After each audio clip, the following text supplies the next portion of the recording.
Hello students, welcome to CA and CMA foundation classes. आप लोग आज से अपने CA foundation and CMA foundation and chartered accountancy और कॉस्ट अकाउंटेंसी कोर्स की जर्नी को स्टार्ट कर रहे हो। तो सबसे पहले इस कोर्स को स्टार्ट करने से पहले फर्स्ट क्लास में हम लोग पहले इस कोर्स के बारे में जानेंगे क्या होता है। ऐसे तो तुम लोग बहुत सारा जानते हो तभी इस कोर्स में आए हो, लेकिन इसके बावजूद भी इसमें और क्या क्या हम लोग को हर्डल्स फेस करना पड़ेगा फाउंडेशन लेवल से लेकर के टिल फाइनल लेवल तक, ये कुछ थोड़ी बातें करेंगे हम लोग। एंड देन आफ्टर हम लोग सिलेबस पे पढ़ना स्टार्ट करेंगे। आज पढ़ाई भी होगा, सम्स भी हम लोग सॉल्व करेंगे, ठीक है। अभी सबसे पहले मैं आप लोगों को ये बता दूं कि तुम लोगों ने जब सीए कोर्स को ज्वाइन किया तो ये पहले डिसाइड किया होगा ना कि हम सीए कोर्स क्यों ज्वाइन कर रहे हैं, या सीएमए कोर्स को ज्वाइन किया होगा तो उस टाइम पे डिसाइड किया होगा कि हम क्यों सीएमए कोर्स ज्वाइन कर रहे हैं।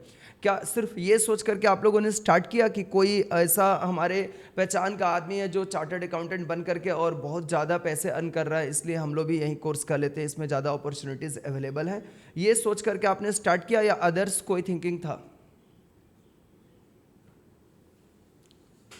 बैठ के बोलना है, ठीक है।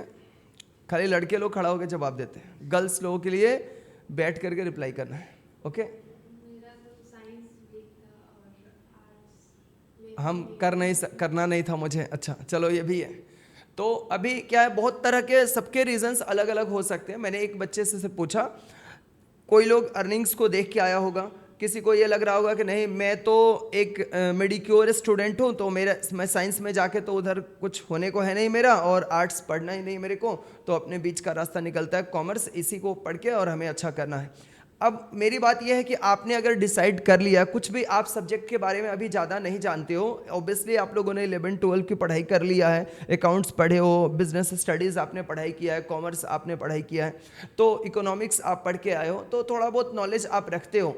और अगर दूसरे स्ट्रीम वाले भी बच्चे हैं कि अगर उन लोगों ने अभी तक कुछ नहीं पढ़ाई किया, साइंस से आए हुए कॉमर्स के बारे में कुछ नहीं जानते हैं, तो सबके लिए जीरो लेवल से यहाँ पर पूरा पढ़ाया जाएगा, जीरो लेवल से लेकर के, और एग्जाम ओरिएंटेशन मतलब एग्जाम ओरिएंटेड आपको स्टडी करा करके एग्जाम्स पास कराने के लिए पढ़ाया जाएगा। बट कुछ शर्तें हैं, दैट मीन्स कंडीशंस, जो आपको पूरे इस जर्नी में फुलफिल करना रहेगा। मतलब ऐसा नहीं कि सिर्फ मैं आपको पढ़ा दूं और आप रिजल्ट कर जाओगे, ऐसा कभी भी पॉसिबल नहीं होगा।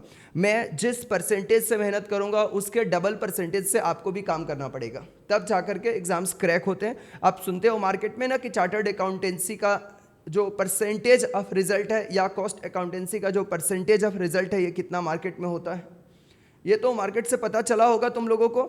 जैसे नहीं पता है तो मैं एक बार के लिए बता दूं कि सीए फाउंडेशन एवरी अटेम्प्ट में ओनली एंड ओनली 15 से 20% बच्चे पास करते हैं एक अटेम्प्ट में। यानी 80% जो स्टूडेंट नहीं पास करते हैं, क्या वे पढ़ने में अच्छे स्टूडेंट नहीं होते हैं? वो भी पढ़ने में अच्छे स्टूडेंट होते हैं, लेकिन किस वजह से नहीं एग्जाम्स क्लियर हो पाता है? उसमें कुछ डिसिप्लिन की कमी होती है, डिटर्मिनेशन की कमी होती है, कंसिस्टेंसी की कमी होती है, फिर एग्जाम्स पैटर्न को समझना और उस एग्जाम पैटर्न्स को समझते हुए और उसके अकॉर्डिंग आपको स्टडी करना, ये from the very first day आपको फॉलो करना पड़ेगा। स्कूली आदत जो आपको लगी हुई है अभी तक कि स्कूल में हम पढ़ते हैं या स्कूल से पढ़ के आए हैं, तो अभी नहीं पढ़ेंगे, अभी पढ़ के क्या मतलब है? लास्ट में जब हमारा एग्जाम्स आएगा तब शुरू करेंगे, 1 महीना पहले, और हम कर देंगे, क्योंकि हर बार तुम लोग कर लेते हो। स्कूल का एग्जाम्स हमेशा निकालते हुए आए हो, ऐसा कभी भी नहीं रहा है कि स्कूल का एग्जाम्स तुम लोग रुक गया 1 महीना पहले पढ़ के। लेकिन बच्चों, आप अभी अपने लाइफ में प्रोफेशनल जर्नी स्टार्ट करने जा रहे हो। आप ये कोर्स का एकदम फाउंडेशन लेवल पे हो। यहाँ से जो आप स्टार्ट कर रहे हो, तो आपको यहाँ से प्रोफिशिएंसी आपको दिखाना पड़ेगा, ठीक है ना। यहाँ से एकदम फाउंडेशन लेवल से ही आपको प्रोफेशनल की तरह अपने आप को ट्रीट करना पड़ेगा कि हमें डिसिप्लिन रखना है, हमें क्लास जाना है, हमें होमवर्क करना है, हमें जो भी टारगेट्स दिए जाते हैं, स्टडीज़ दिए जाते हैं, उसको कंप्लीट करना है, और from the very first day तभी से करना है। ऐसा नहीं कि अभी एग्जाम्स आएगा तब हम थोड़ा सीरियसनेस दिखाएंगे। अगर क्लास एब्सेंट हो जाता है तो जैसा आपको एडमिशन्स के टाइम पे कमिटमेंट हमारी तरफ से किया गया है कि एवरी क्लासेस के वीडियो बैकअप आपको एप्लीकेशंस पे अवेलेबल मिलेंगे, तो मिलेगा। अगर आपने किसी वजह से लाइव स्ट्रीमिंग भी नहीं किया, आपने फेस टू फेस में भी क्लास अटेंड नहीं किया, हेल्थ इश्यूज भी हो सकते हैं, फैमिलीज इश्यूज भी हो सकते हैं, कॉलेज वगैरह जाना कुछ भी हो सकता है। तो ऐसे परिस्थितियों में आपको अपने रिस्पॉन्सिबिलिटी पे, मतलब हमारे तरफ से, हमारे टीम के तरफ से आपको चला के फ़ोन करके याद नहीं दिलाया जाएगा ऐसे। अच्छा, सबका नाम अभी मेरे को याद नहीं है, तो मैं किसी का नाम अगर नहीं बोल पाऊँ आज तो माफ़ करना, 2-3 दिन में सबका नाम याद हो जाएगा मेरे को, ठीक है।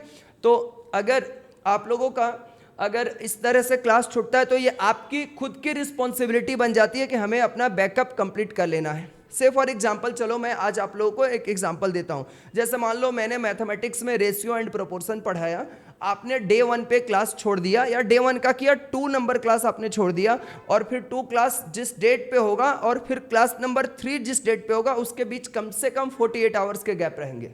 मतलब ऐसा नहीं कि बैक टू बैक डेज पे होगा, 48 आवर्स मतलब 2 दिन का गैप रहेगा। तो आपको से फॉर एग्जांपल मान लो ट्यूसडे को एक मैथ्स का क्लास होता है और फिर उसके बाद से फ्राइडे को एक मैथ्स का क्लास होता है। तो ट्यूसडे वाला क्लास आपने किसी वजह से छोड़ दिया, आप सेंटर पे भी आके क्लास नहीं कर सके, आपने वीडियो लाइव स्ट्रीमिंग में भी क्लास नहीं किया, तो आपको खुद वेडनेसडे और थर्सडे जो गैप आपके पास अवेलेबल रहेगा, हमारी रिस्पॉन्सिबिलिटी होगी आपको फ़ोन करके याद दिलाना, ना ये आपकी खुद की रिस्पॉन्सिबिलिटी होगी। जोर से बोलना है, मेरे तो आवाज़ ही नहीं मिल रहा है, अभी से दिखा रहा है तुम लोग कम रिएक्शन। जोर से बोलना है। खुद की रिस्पॉन्सिबिलिटी होगी कि हम लोग क्लास करके आएंगे, तभी फ्राइडे वाला क्लास हमें समझ में आएगा। नहीं तो आपने मान लो बीच का क्लास छोड़ दिया और फिर डायरेक्ट क्लास नंबर 3 में 4 में आपने जंप कर दिया, तो आपको पीछे का क्लास नहीं करने की वजह से हो सकता है कि फॉरवर्ड का क्लास समझ में नहीं आए या कम समझ में आए, ठीक है।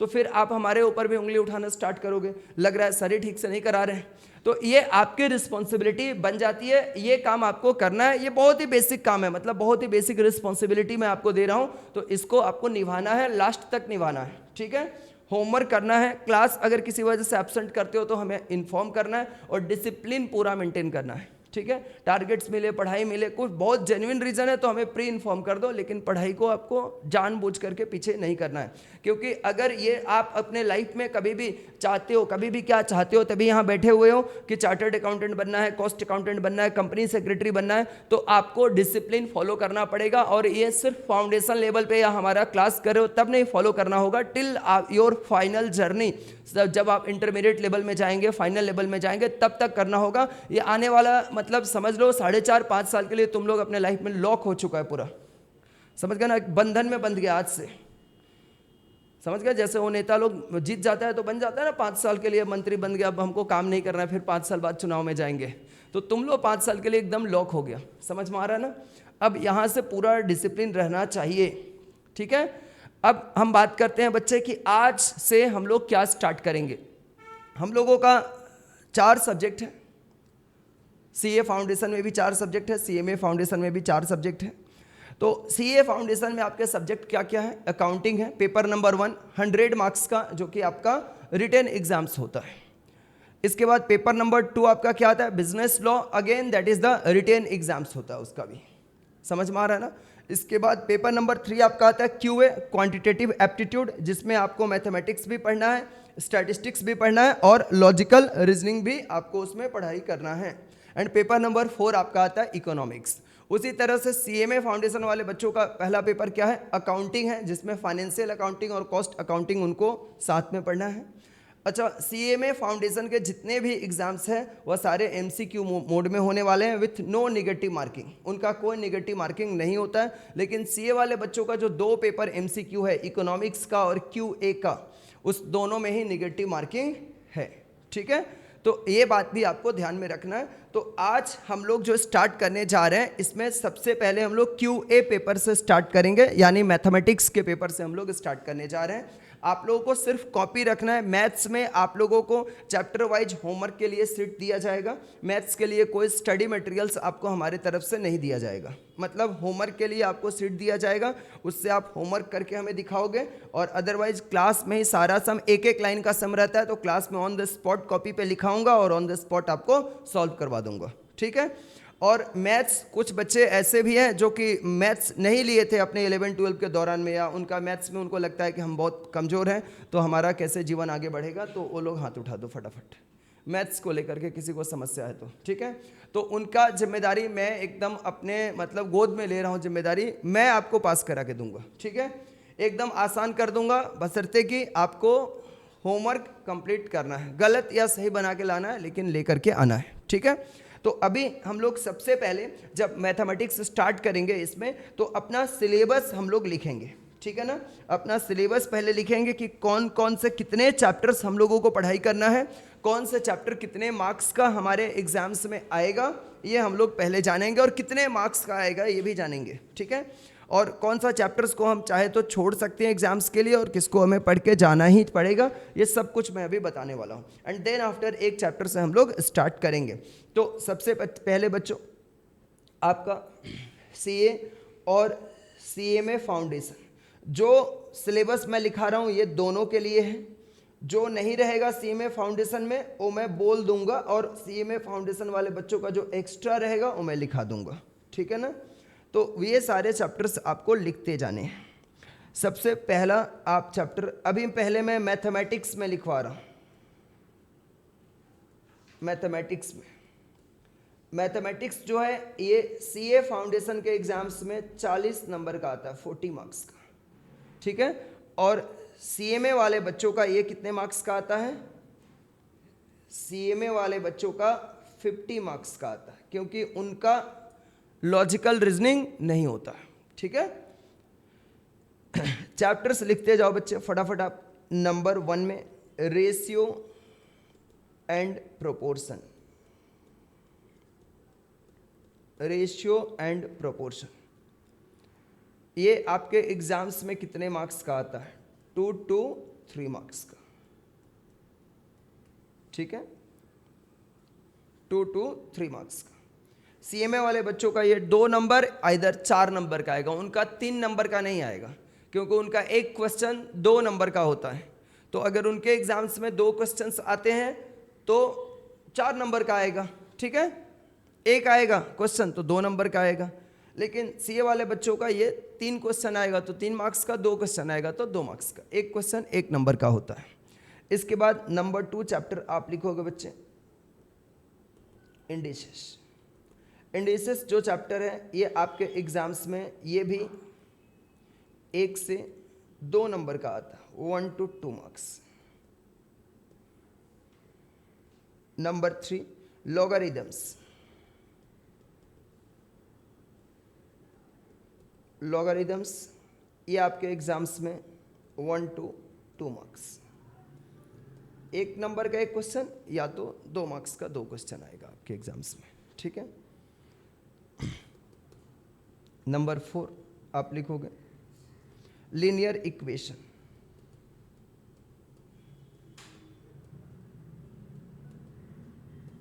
लीनियर इक्वेशन ये आपके एग्जाम्स में 1 to 2 मार्क्स का आता है। नंबर 5 में लिख देना बच्चे आप क्वाड्रेटिक इक्वेशन,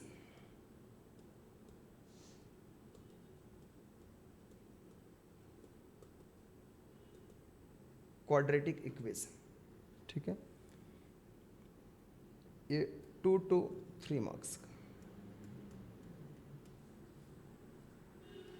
नंबर 6 में लिखना इन इक्वालिटीज,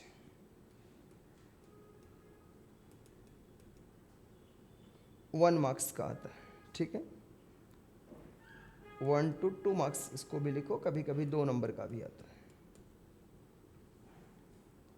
इसके बाद आपका सबसे मोस्ट इंपॉर्टेंट चैप्टर स्टार्ट होता है मैथमेटिक्स ऑफ फाइनेंस।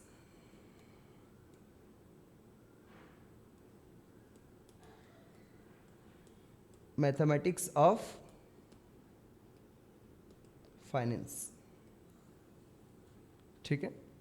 इसमें हम लोग को क्या क्या पढ़ना रहता है, मैथमेटिक्स ऑफ फाइनेंस के अंडर में ही ये चैप्टर आता है 7 नंबर सिंपल इंटरेस्ट।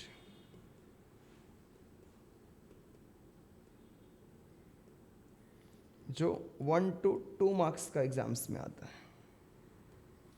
इसके बाद कंपाउंड इंटरेस्ट, ये इसी के अंडर में आता है।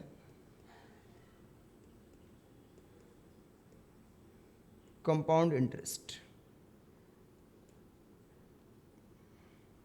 कंपाउंड इंटरेस्ट ये 6 to 8 मार्क्स का एग्जाम्स में आता है, 6 से 8 नंबर का, ठीक है। और नेक्स्ट आप लिखोगे एन्यूटी, एन्यूटी ये भी आपके एग्जाम्स में 4 से 6 नंबर का आता है। मतलब ये तीनों चैप्टर मिला करके आपके एग्जाम्स में 14 मार्क्स का आता है। ये तीनों मिला करके 14 नंबर का अकेले का ये चैप्टर आता है। ठीक है, अकेले का ये चैप्टर 14 नंबर का आ जाता है आपके एग्जाम्स में।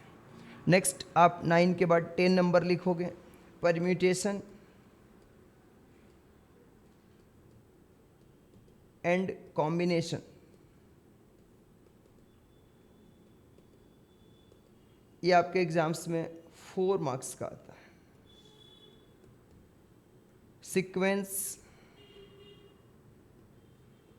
एंड सीरीज, ये आपके एग्जाम्स में ये भी 4 मार्क्स का आता है। ठीक है, सेट्स,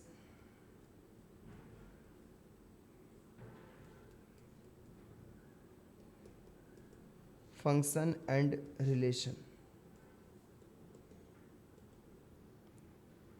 ये आपका 2 to 3 मार्क्स का आता है।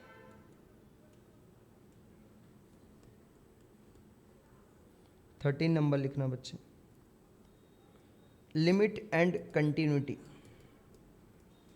ये जितना मैं लिखा रहा हूं ये सभी का सारे के सारे चैप्टर सीएमए फाउंडेशन में भी है। ठीक है, लिमिट एंड कंटिन्यूटी, कंटिन्यूटी ये 0 से 1 नंबर का आता है।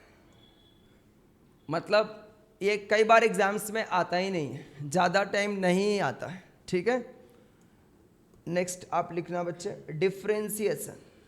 ये कैलकुलस का चैप्टर है, डिफरेंशियल कैलकुलस। ठीक है, डिफरेंशियल कैलकुलस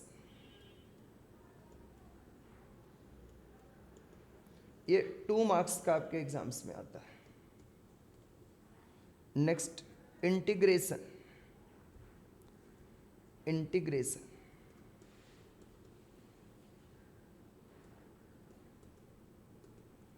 ये भी आपके एग्जाम्स में 2 मार्क्स का आता है।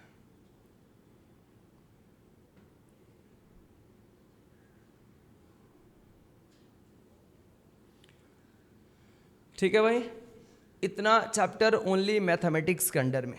अब सीएमए फाउंडेशन वाले जो बच्चे हैं उनका कुछ एक्स्ट्रा चैप्टर भी है। ठीक है, वो सीए वाले बच्चों का नहीं है, ये सिर्फ जिनका सीएमए फाउंडेशन है वो लोग लिखेगा।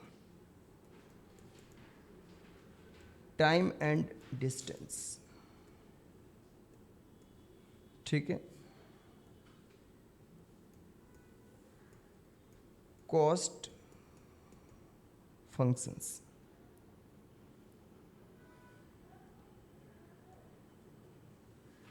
ये आपके 2 एक्स्ट्रा चैप्टर है, ये लिख के रख लोगे। ठीक है,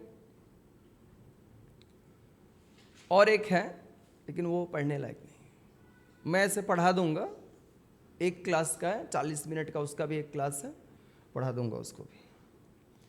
ये जो चैप्टर से बच्चे ओनली मैथमेटिक्स का कितने चैप्टर है? 15 चैप्टर है सीए फाउंडेशन में, सीएमए फाउंडेशन में मिला करके 15 चैप्टर 40 नंबर में आएंगे। अब लास्ट में जब पूरा लिखा लेता हूं तो फिर मैं बताऊंगा कि कौन सा करना है, कौन सा छोड़ के भी जा सकते हैं।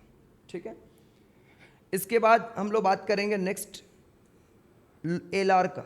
एलआर मतलब लॉजिकल रीजनिंग, ये सीएमए फाउंडेशन वाले बच्चे नहीं लिखेंगे। ठीक है, क्योंकि उनका एलआर है नहीं। अगर उनको भी मन रहे कि नहीं भविष्य में हमको भी सीए का एग्जाम देना है तो लिख के रख लो, नहीं तो ऐसे कोई कंपलसरी नहीं है। ठीक है, लॉजिकल रीजनिंग ये सीएमए वाले बच्चे नहीं लिखेंगे। इनका इसमें क्या क्या चैप्टर है भाई? नेक्स्ट आपका चैप्टर नंबर 16 दे के आप इससे लिखोगे, number series, number series, coding and decoding. ठीक है, नेक्स्ट आप लिखोगे 17 में डायरेक्शन टेस्ट्स। सर इसका मार्क्स कौन बताएगा? ये 5 मार्क्स का आता है एग्जाम्स में, ये भी 5 मार्क्स का आता है एग्जाम्स में। सिटिंग अरेंजमेंट,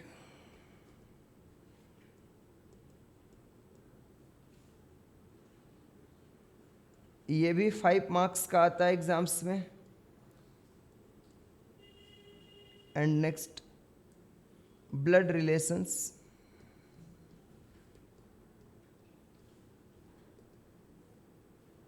ये भी 5 मार्क्स का आता है एग्जाम्स में। ये 4 चैप्टर 20 मार्क्स का कवरेज रखता है। इसके बाद नेक्स्ट स्टैटिस्टिक्स स्टार्ट होगा। स्टैटिस्टिक्स ये 40 मार्क्स का रहता है। सीएमए वाले बच्चों का 50 नंबर का रहता है, उनका 50 मार्क्स का आता है। ठीक है भाई, लिखना स्टार्ट कर दो इसको भी।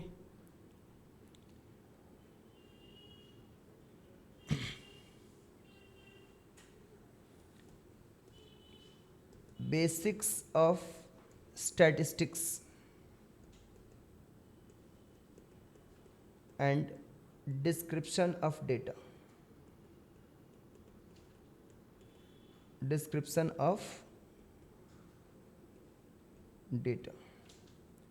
नंबर 2 में सेंट्रल टेंडेंसी, ये कितने मार्क्स का आता है सर? ये 5 to 6 मार्क्स का। फिर है सेंट्रल टेंडेंसी, ये एग्जाम्स में आपका आता है 6 मार्क्स का। Measure of dispersion,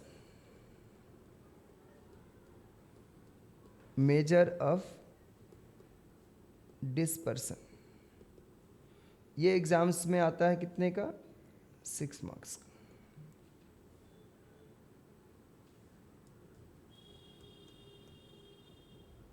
probability,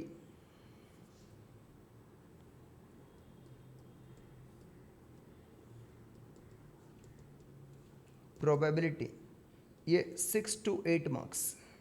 CMA वाले बच्चों का इधर से 10 to 12 मार्क्स का आता है, सीएमए वाले बच्चों का। ठीक है, सीए जो दे रहे हैं उनके लिए इसका मार्क्स कम है। ठीक है ना। प्रोबेबिलिटी में और एक पार्ट है थियोरेटिकल डिस्ट्रीब्यूशन, ये प्रोबेबिलिटी का ही हिस्सा है। प्रोबेबिलिटी थियोरेटिकल डिस्ट्रीब्यूशन, या इसको प्रोबेबिलिटी डिस्ट्रीब्यूशन भी हम लोग बोलते हैं। ठीक है, थियोरेटिकल डिस्ट्रीब्यूशन।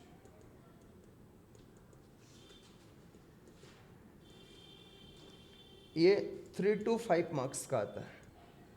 तो ऐसे प्रोबेबिलिटी मिला के देखो, अगर यहाँ पे 6 और 5 11 10 11 नंबर, और सीएमए वाले बच्चों का 10 से 15 मार्क्स का ये आ सकता है, दोनों मिला करके ये वाला चैप्टर से। ठीक है, इसके बाद से next sampling theory of estimation.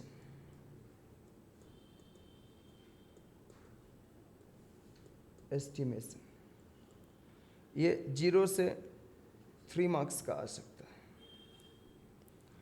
ठीक है, नेक्स्ट लिखना बच्चे correlation,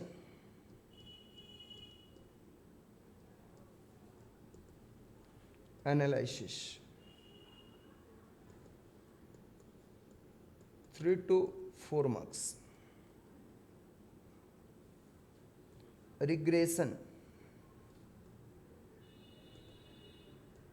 analysis 2 to 3 marks. Index number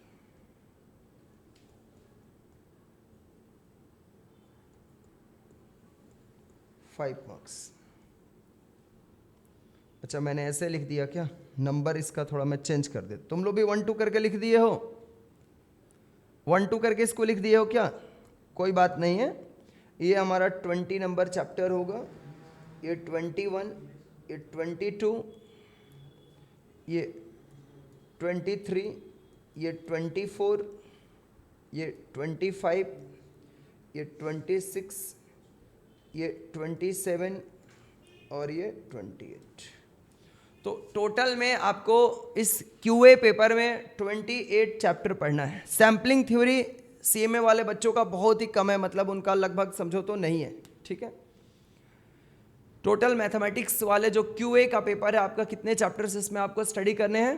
28 chapter आपको पढ़ाई करने हैं। लेकिन क्या 28 करके जाओगे तुम लोग एग्जाम्स में? जब एग्जाम्स रहेगा तब 28 करके चले जाओगे? मैं जितना भी बैचेज को अभी मैं पढ़ाया हूँ, जब यहाँ पे मैं एग्जाम्स लेता हूँ, अच्छा इसका टोटल ड्यूरेशन ऑफ एग्जाम्स कितना होता है सर? ये भी लिख लो, ड्यूरेशन ऑफ एग्जाम्स कैसा होता है, ठीक है। सीएमए वाले बच्चों का जो एग्जाम्स होता है, इनको 50 क्वेश्चंस 1 आवर में करना होता है। 50 क्वेश्चंस इनका रहता है 100 मार्क्स का, 50 इंटू 2, 100 मार्क्स, ड्यूरेशन कितना? 1 आवर। और सीए वाले बच्चों के लिए इनका no negative marking, no negative marks. CA वाले बच्चों का 100 क्वेश्चन इंटू 1 ईच, 100 मार्क्स का होगा। ड्यूरेशन कितना होगा आपका? 2 आवर्स। आपके 100 क्वेश्चन है 2 घंटे, इनके 50 क्वेश्चन है 1 घंटे, बात बराबर है। यानी आपको ऑन एन एवरेज एक क्वेश्चन करने के लिए 72 सेकेंड मिलता है। इट डज नॉट मीन कि 72 सेकंड के बाद कोई टाइमर लगा होगा, वो टाइमर एक्सपायर कर जाएगा, फिर आप वो क्वेश्चन नहीं कर पाओगे। इसका मतलब ये नहीं समझना है। मैं on an average word use किया। आपको एक क्वेश्चन करने के लिए 72 सेकंड ही समय मिलते हैं, ठीक है। अब हम लोगों का इसमें निगेटिव मार्किंग भी है। सर निगेटिव मार्किंग कैसे है ये भी समझा दो हम लोगों को। बच्चों निगेटिव मार्किंग ऐसा है आपका कि अगर आपने मान लो 10 क्वेश्चन सही किया, ठीक है, और फिर इसके बाद आपने अपना 10 क्वेश्चन सही किया तो आपको 10 नंबर मिले, और फिर उसके बाद आपने 8 क्वेश्चंस रॉन्ग कर दिया तो 8 क्वेश्चंस के तो आपको एक भी नंबर मिलेंगे नहीं। 8 क्वेश्चंस के मार्क्स कितने ऑब्टेन्ड होंगे? 0 मार्क्स। लेकिन एक क्वेश्चन का 0.25 करके मार्क्स नेगेटिव भी हो जाएगा। एक क्वेश्चन का कितना? 0.25, यानी 4 क्वेश्चन आपका गलत तो 1 नंबर जो आप लाए हो सही करके उसमें से भी माइनस हो जाएगा। यानी 8 क्वेश्चन आपने गलत कर दिया तो आपका कितना हो गया? 2 मार्क्स माइनस हो जाएगा, और 2 मार्क्स माइनस होगा तो आपको ऑब्टेंड कितना होगा? 8। यानी आपने 18 क्वेश्चन अटेंड किया और आपको सिर्फ मिला कितना? 8 नंबर। अभी तो मैं बस इतना में बताया हूं, समझ में आ रहा है ना। अब थोड़ा एक जरूरी बात, इस एग्जाम्स को कैसे, मैथ्स के पेपर को हम लोग पास करते हैं, क्योंकि अभी हम लोग मैथ्स के क्लास में हैं, तो मैथ्स स्टैट्स के पेपर को कैसे पास करते हैं उस स्ट्रैटेजी के बारे में मैं आपको शेयर करना चाहता हूं। मतलब आपको डे 1 पे भी ये स्ट्रैटेजी माइंड सेट में अपने बैठा लेना है कि कैसे हमें इस एग्जाम्स को पास करना है। देखो बच्चे, आपके एग्जाम्स में जो पेपर होगा ना, उसमें कुछ क्वेश्चंस ऐसे रहेंगे, सम क्वेश्चंस ऐसे रहेंगे आपके जिनको सॉल्व करने में आपको ओनली 30 सेकेंड लगेगा, 30 से 45 सेकेंड टाइम लगेगा। 72 सेकेंड की भी जरूरत नहीं पड़ेगी। सर हम लोग भरोसा नहीं कर पा रहे हैं कि हम लोग इतना कम टाइम में कर भी पाएंगे। ये मैं भरोसा दिला रहा हूं, तुम लोग करके दिखाएगा, ठीक है। कुछ ऐसे भी क्वेश्चंस होते हैं यहां पे पेपर में आपके, ओनली सम क्वेश्चंस। अब ये सम क्वेश्चंस कौन होते हैं? ऐसे सर कितने क्वेश्चंस पेपर में हो सकते हैं? ऐसे करीब करीब पेपर में आपके 20 to 30 क्वेश्चंस होते हैं बच्चे, लगभग अप्रॉक्सीमेट। ऐसा थोड़ा 2-4 नंबर ज़्यादा भी जा सकता है, कम भी आ सकता है, लेकिन ऐसे क्वेश्चंस पेपर में हमेशा रहते हैं 20 से 30, जिसको आप 45 सेकेंड में करके निकल सकते हो। समझ में आ रहा ना? कुछ क्वेश्चंस ऐसे भी होंगे आपके पेपर में, सम क्वेश्चंस ऐसे भी मिलेंगे जिनका आपको सॉल्व करने में समय 1 से 2 मिनट भी लग सकता है। समझ में आ रहा है मेरी बात? ऐसे भी क्वेश्चंस होंगे जिनको सॉल्व करने में आपको 1 से 2 मिनट का समय लग सकता है, यानी 120 सेकेंड आपके लग सकते हैं। हो सकता है थोड़ा उससे ज़्यादा ही लग जाए, ठीक है? मतलब आपको 2 मिनट के जगह पे 3 मिनट भी लग जाए, थोड़ा स्लो चलोगे तो। मतलब एवरेज इंसान के लिए मैं बात कर रहा हूँ, ठीक है? और कुछ क्वेश्चंस ऐसे भी कैटेगरी में रहते हैं जिनको सॉल्व करने के लिए मैं क्लास में भी पढ़ाऊंगा, तो उनको सॉल्व करने के लिए 3 से 4 मिनट और कभी कभी आपको 5 मिनट का भी समय लग सकता है। लेकिन सर ऐसे ज़्यादा क्वेश्चन होंगे तब तो हम लोग बर्बाद हो जाएंगे, पूरा लुट जाएंगे। ऐसे ज़्यादा क्वेश्चंस होंगे नहीं हमारे। ऐसे कितने क्वेश्चंस होंगे? 8 से 10 क्वेश्चन ऐसे मुश्किल से होता है जिनको 3 से 4 मिनट समय लगता है। कुछ बच्चे स्पीड में कर लेते हैं, 3-3 मिनट में करके निकल जाते हैं। तो अगर ऐसा 8 क्वेश्चन भी रहा तो 24-25 मिनट, 10 क्वेश्चन रहा तो 3 मिनट, 40 मिनट उसमें समय चल जाएगा उनका। आपको फिर भी कितने मिनट मिल रहे हैं? 120 मिनट मिल रहे हैं पूरे एग्जाम्स के लिए, मिल रहे हैं ना? और तो आपको भाई ऐसे क्वेश्चंस की कैटेगरीज होता है। अब बात करते हैं कि सर हम लोगों को कौन से कैटेगरीज के क्वेश्चंस को पहले करना चाहिए। तुम लोग ही बता दो एक बार के लिए कि कौन सा कैटेगरी करना प्रेफरेबल होगा तुम लोगों के लिए, जिसमें कम समय लगता है, क्योंकि टाइम कम और सही ज़्यादा हम कर पाएंगे। मैं 30 से 45 सेकंड लिखा हूं, अगर कोई हमारा बच्चा इसमें से बैठ करके या कोई भी स्टूडेंट जो सीएससी में फाउंडेशन की एग्जाम्स दे रहा है, अगर उसके 1 मिनट में भी कर लेता है और ऐसे 30 क्वेश्चन ही मान लो पेपर में है, तो 30 मिनट में अगर वह 30 क्वेश्चन अगर कर लेता और आराम से ऐसे क्वेश्चंस मतलब सॉल्वेबल भी होते हैं, और ऐसे क्वेश्चन थियोरिटिकल क्वेश्चंस भी आता है, थ्योरी वाला क्वेश्चंस भी आता है स्टैटिस्टिक्स में, तो उनके लिए बहुत आराम हो जाएगा, मतलब सही करके निकल जाएंगे। तो आपका स्ट्रेटजी होगा कि हमें पहले उन क्वेश्चंस को चूज करना है जो कम टाइम लेंगे और जिससे हम आसानी से कर सकते हैं।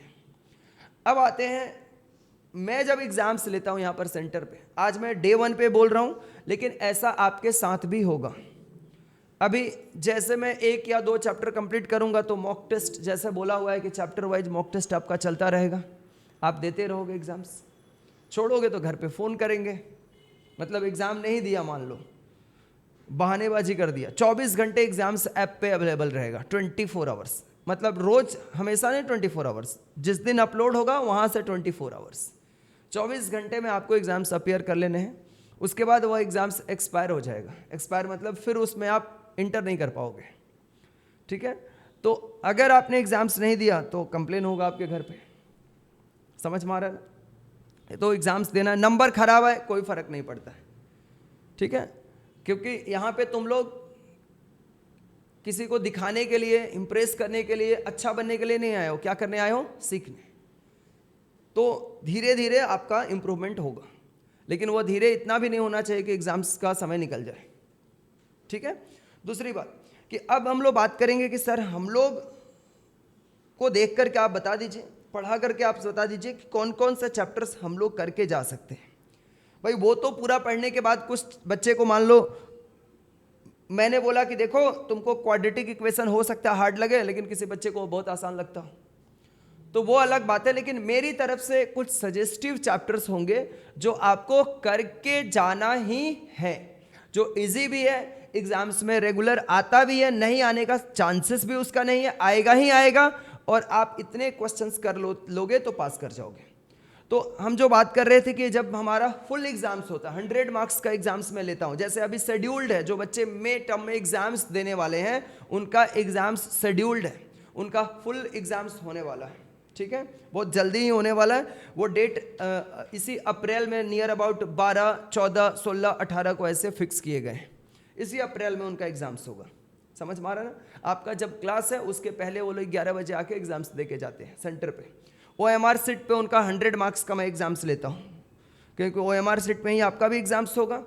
तो उनमें से मैं देखता हूँ जनरली मतलब मैक्सिमम बच्चे 2 घंटे में 60-65, कोई बच्चा बहुत तेज है तब वो 70 मार्क्स का कर पाता है। ठीक है। अच्छा, CMA वाले बच्चे बहुत जिद्दी होते हैं, उनको जितना आता है उसके बाद बोलते हैं जय श्री राम, गोल करो, कौन सा हमारा निगेटिव मार्किंग होने वाला है, कर देते हैं। CA वाले बच्चे अगर ये कर देंगे तो फिर क्या होगा, आस्ते वो छोर आवार हो गए। ठीक है, मतलब फिर से उनको एग्जाम्स देना पड़ जाएगा। समझ में आ रहा है ना।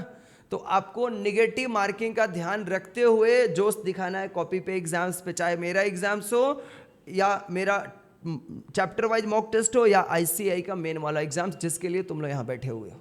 ठीक है, तो एकदम ध्यान से रखना है कि भाई हम अगर, अच्छा मैं चलो अब तुम लोग को स्ट्रेटेजी बता रहा हूँ इस पेपर में पास करने का। CMA वाले बच्चे लोगों के लिए ये सब स्ट्रेटेजी नहीं है, उनका तो भाई 25 भी सही कर लेंगे, उसके बाद 25 पे वो गेम खेल सकते हैं। समझ में आ रहा है ना, तब भी निकल जाएंगे। क्लियर है। अब ये नहीं कि पूरा 50 पे गेम खेलेंगे सर हम लोग, तो आउट भी हो जाओगे। ठीक है, पूरा 50 में नहीं खेलना है। CA वाले बच्चों के लिए मैं स्ट्रेटेजी बता रहा हूँ। बच्चे आपका अगर आप ठीक ठाक से एग्जाम्स में, मान लो ठीक ठाक से एकदम, जैसे मैंने LR में 4 चैप्टर आपको गिनाया है, 5 marks into 4 chapter, 20 marks total होगा, है ना। और ये चारों के चारों जो चैप्टर है ना LR के, एकदम जॉल है। जॉल समझ में आता है ना।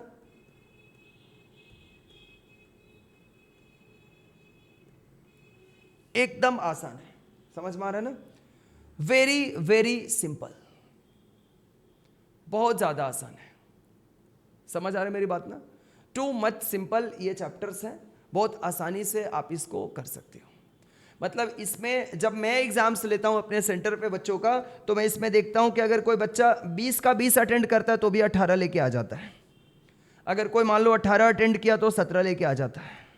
2 नहीं अटेंड किया निगेटिव मार्किंग के डर से तो भी। तो मैं इसमें मान के चल रहा हूं आप लोगों से कि खराब तुम लोग करेगा, एकदम अच्छा नहीं करेगा, तो भी तुम लोग 4 नंबर का अगर नहीं करता है या नेगेटिव मार्किंग वगैरह करके, तो भी 16 मार्क्स इसमें आसानी से आप लेके आ सकते हो। नॉर्मल बच्चों की मैं बात कर रहा हूँ, बहुत आसान है। सर CMA वाले बच्चे क्या करेंगे, अरे रुको, तुम लोग का अलग से बात होगा। ठीक है, ये CA वाले बच्चों को मैं बता रहा हूँ, 16 नंबर इसमें आराम से आप गेन कर सकते हो, आराम से 20 नंबर में से। अब आते हैं बच्चे मैथ्स के अंदर, हम चलते हैं। ये तो LR वाली बात हो गई। मैं आपको मिनिमम, मतलब आप एकदम खराब हो पढ़ने में, जैसे मैंने बोला ना तुम लोगों को मैं गोद ले रहा हूँ, मैथ्स में पास करा के दूंगा, ऐसे मैंने बोला। मैं इसी स्ट्रैटेजी से, ऐसे भी बच्चे जो क्लास 8 के बाद ही मैथ्स छोड़ दिए थे, मतलब उनका मैथ्स नहीं लिए थे, किसी वजह से कोई ऑप्शनल सब्जेक्ट रहा होगा उसको लेके पढ़ रहे थे कि मैथ्स से उनको डर लगता है, उन लोगों को भी मैंने OB CMA फाउंडेशन नहीं, CA फाउंडेशन पास करा करके मैं भेजा हूँ अपने पास से, पास करा करके भेजा हूँ मैथ्स के पेपर में भी, और पूरा CA फाउंडेशन भी पास करा के भेजा हूँ। तो इसीलिए मेरे को इतना कॉन्फिडेंस से मैं बोल दिया तुम लोगों को। समझ में आ रहा है ना। कितना भी तुम लोग मेहनत नहीं करेगा, मैं टेस्ट ले लेके तुम लोग से मेहनत करवा लूँगा। ठीक है, अब आएगा नहीं तो उसका कोई इलाज नहीं है। आएगा नहीं मतलब ट्यूशन का पैसा दे, पैसा तो मिल गया सर को, हम जाएंगे नहीं, क्या हो जाएगा, तब मैं भी क्या करूँगा। अब मेरे पास तो ममता दीदी की तरह पुलिस नहीं कि घर से भिजवा के उठवा लेंगे, ऐसे कुछ बुला लेंगे पढ़ने के लिए। मैं तो एक नॉर्मल सा आदमी हूँ। अब मैथ्स के पेपर में आते बच्चे, मैथ्स वाला जो 40 नंबर का आप मैथ्स करोगे उसमें, अच्छा ये LR के अलावा मैथ्स में जो बोलने जा रहा हूँ वो CMA वाले बच्चों के लिए भी एप्लीकेबल है। आपका मैथमेटिक्स फॉर फाइनेंस, मैंने बोला 14 मार्क्स का ही आता है बच्चे। कितने मार्क्स का आता है, 14 मार्क्स का। इसमें करीब मैं आपको क्लास के अंदर 100+ क्वेश्चन कराऊंगा क्लास में मैं, और आपको ऐसे 100+ क्वेश्चंस होमवर्क दूंगा। कितने क्वेश्चन हो गए, 200। इतने क्वेश्चंस करने प्लस और तुम लोग एक्स्ट्रा प्रैक्टिस तो करता ही है स्टडी मैट वगैरह से जा करके उसके, तो 200 क्वेश्चन में से इसको करके ये आसानी से ये नंबर लाया जा सकता है। तो जो बच्चे लोग CA वाले हैं जिनको नेगेटिव मार्किंग भी झेलना है, तो आप इस चैप्टर को करना ही है, मतलब कंपलसरी है। समझ में आ रहा है? जब मैं ये चैप्टर पढ़ाऊंगा तो आप एब्सेंट कर ही नहीं सकते हो। समझ में आ रहा ना? सिंपल इंटरेस्ट, कंपाउंड इंटरेस्ट और एन्यूटी। तुम थोड़ा सा पढ़ा था ना एक दिन आकर के, पिछले वाले बैच में बैठ करके, मज़ा आया था कैलकुलेटर में करके। अच्छा, ये सारा क्वेश्चंस मैं ना, इसका 95% क्वेश्चंस मैं कैलकुलेटर पे सॉल्व कराता हूँ। तो आपको एक ऐसा कैलकुलेटर परचेज करना है सभी लोगों को, जिसमें कौन कौन सा बटन होना कंपलसरी है। MRC button, M+, M-, GT और स्क्वायर रूट का बटन, ये होना कंपलसरी है उसमें। ठीक है, कैलकुलेटर अलाउड है एग्जाम्स में, तो यहाँ पर भी आपको कैलकुलेटर लेके आना है। जब ये चैप्टर पढ़ाऊंगा, ऐसे मैथ्स के तो सारे क्लास में तुम लोगों को लेकर के आने हैं, लेकिन जब मैं ये चैप्टर पढ़ाऊंगा तो उस टाइम पे कंपलसरी लेकर के आना है, क्योंकि इससे तुम लोगों को पूरा कैलकुलेटर पे ही सारा सम्स मैं सॉल्व करा दूंगा। कॉपी पे लिख के कुछ नहीं कराऊंगा, मैं ट्रिक लिखवा दूंगा कैसे कैसे होगा। क्योंकि मान लो मैं अभी कैलकुलेटर पे करा दिया, तुम लोग घर पहुंचा और घर पहुंच के वहां पे जाकर के भूल गया, घर पहुंचते ही भूल गया क्या कराए थे सर, कौन सा बटन दबाए थे, क्या करें। तो मैं सारा स्टेप्स लिखवा देता हूँ इवन, कि इसके बाद ये कैलकुलेटर का बटन दबाना है, इसके बाद ये बटन दबाना है, सारा मैं लिखवा दूंगा, लेकिन फिर भी क्लास में सबको सॉल्व करवाऊंगा। ठीक है, इसके तो ये चैप्टर आप आराम से कर पाओगे। मैं बोल रहा हूँ थोड़ा मेहनत करोगे इसमें, ये 200 क्वेश्चंस के ऊपर 3-4 बार इसको अगर बना लोगे एग्जाम्स के बाद बैठ बैठ करके, तो इसमें आप 14 में खराब से खराब हालत में 12 नंबर उठा सकते हो। खाली एक चैप्टर में क्वेश्चन लेंगे, 2 मिनट का और समय दे दो। ठीक है, क्वेश्चन लेंगे। इसके बाद मैथ्स का नेक्स्ट जो चैप्टर है, अब मार्किंग करो जहाँ पे तुम लोग लिखे हो उस लिस्ट को कोई दूसरे कलर से, कि जो करना ही है हम लोग को, मतलब इस चैप्टर पे कमांड बनाना ही है। ठीक है, बाद बाकी चैप्टर्स पे कमांड नहीं बनेगा, छोड़ के जाना है, पढ़ना ही नहीं है। ठीक है, मैं पढ़ा दूंगा लेकिन एग्जाम्स में तुम लोग छोड़ के जाएगा। पढ़ लेगा पहले, ऐसा नहीं कि पढ़ेंगे ही नहीं, आज जब जाएंगे नहीं सर बोले छोड़ने तो नहीं जाएंगे, ऐसा नहीं है। पढ़ना है, क्योंकि तुम लोग कल को देश को रिप्रेजेंट करने वाला है। ठीक है, जिम्मेदारियां रहेगी तुम्हारे ऊपर। कल अपना भविष्य किसी ने नहीं देखा है कि हमें किस फील्ड में उतरना होगा। क्या पता मेरे जैसा ही कोई बच्चा पढ़ाने आ जाए। उस समय ना हम एब्सेंट करते थे, इसीलिए हमारे को ये चैप्टर नहीं आता है। ऐसा नहीं चलेगा, पढ़ना सारा है। ठीक है, अभी देखो बच्चों, आपको ये चैप्टर 2 से 3 नंबर बहुत आसान चैप्टर है। इंडिसेस 1 से 2 नंबर आसान चैप्टर है। लॉगरिदम्स 1 से 2 नंबर आसान चैप्टर है। इन 3 को मिला के 6 नंबर लगभग कवरेज होता है। तो उधर 14 और ये 6 कितना हो गया? 20। अगर इसमें 5 भी आता है तो 14 और 5 19 मार्क्स हो गया। अब आते हैं बच्चे यहाँ पर लीनियर इक्वेशन, जो तुम लोग x का वैल्यू y का वैल्यू निकालना सीखते हो ना, वो बचपन में 8-9 में सीखा था, वही वाला है। तो ये 1 नंबर का ही हम पकड़ते हैं और ये 3 नंबर का आता है, ये 4 नंबर का कितना हो गया? 23। ठीक है, इनइक्वालिटीज तुम लोग छोड़ सकता है, बहुत कॉम्प्लिकेटेड है, मतलब पढ़ाने के लिए नहीं कॉम्प्लिकेटेड है, मैं तो पढ़ा दूंगा, एग्जाम्स में करने के लिए बहुत कॉम्प्लिकेटेड है। तो अब हम लोग आते हैं, ये तो हो गया हमारा। इसके बाद sequence and series is very simple chapter. कितना नंबर का रहेगा? ये फिर से 4 नंबर का, तो कितना हो गया हम लोगों का? 27 हो गया। इसके बाद से सेट्स 2 नंबर का, ये करेंगे अपने सेट्स करेंगे, कितना हो गया? 29। 29 के बाद जो चैप्टर्स है वो क्या क्या है? ये 5 नंबर का आएगा। ठीक है, 5, और फिर आएगा आपका परम्यूटेशन एंड कॉम्बिनेशन 4 नंबर का 9। ठीक है, 1 नंबर का आपका कंटिन्यूटी में भी 1 नंबर रहेगा, और यहाँ पर रहेगा आपका 2 नंबर का इनइक्वालिटीज। तो कितना हो गया? कितना हुआ था ये? 27 के बाद 9 हुआ था ना, तो 27 और 9 37, और ये 3 नंबर का कंटिन्यूटी और आपका ये इनइक्वालिटीज मिला करके 40 नंबर हो जाएंगे। तो हम लोगों को 27 अगर आप अटेंड करके आ जाते हो एग्जाम्स में, 27, वो भी मैं बहुत ज़्यादा ही बोल दिया हूँ। ठीक है, मैथ्स में जो जो चैप्टर मैंने आपको गिनाया है, मतलब परम्यूटेशन कॉम्बिनेशन सर क्यों छोड़ने बोल रहे हैं, वो तो आसान सा चैप्टर है। परम्यूटेशन कॉम्बिनेशन जब आप पढ़ना स्टार्ट करोगे तो बहुत सारे बच्चे हाथ खड़ा कर देते हैं, सर पहला दूसरा क्लास तक तो मज़ा आ रहा है, उसके बाद थोड़ा सा दिक्कत आ रहा है। तो बैकअप में परम्यूटेशन कॉम्बिनेशन करके जाना है कि अगर कोई चैप्टर से टफ क्वेश्चंस आ गया, जैसे मान लो तुम लोग मैथमेटिक्स फॉर फाइनेंस 14 नंबर का लेके जा रहा है, उसका 4 क्वेश्चन इतना हार्ड आ गया कि तुम लोग कर नहीं पा रहे एग्जाम्स में, तो उसका बैकअप प्लान में कौन सा चैप्टर अपने पास? Permutation and combination. कितने मार्क्स का आता है सर एग्जाम्स में? 5 मार्क्स का आता है। कितने मार्क्स का हमने लिखा रखा है परम्यूटेशन एंड कॉम्बिनेशन से? देखो 4 नंबर का। अगर उसमें से तुम लोग 2 क्वेश्चन भी अटेंड कर लेगा तो बैकअप तुम लोग का कंप्लीट हो जाएगा, निगेटिव मार्किंग होने से बचा लेगा अपने आप को। तो ऐसे तरीके से 27 अगर क्वेश्चंस करता है, दैट्स इतना ज़रूरत नहीं पड़ेगा। मैथ्स में मैंने 27 आपको गिना दिया, एलआर में मैंने आपको खराब से खराब 16 नंबर गिना दिया। कितना हो गया?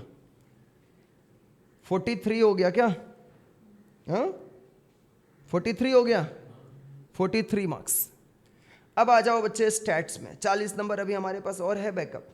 स्टैट्स का ये जो चैप्टर है ना, पहला basics of statistics and description of data, ये पूरा थ्योरी क्वेश्चन इधर से आता है। मतलब ये 30 सेकंड वाला, नहीं समझे?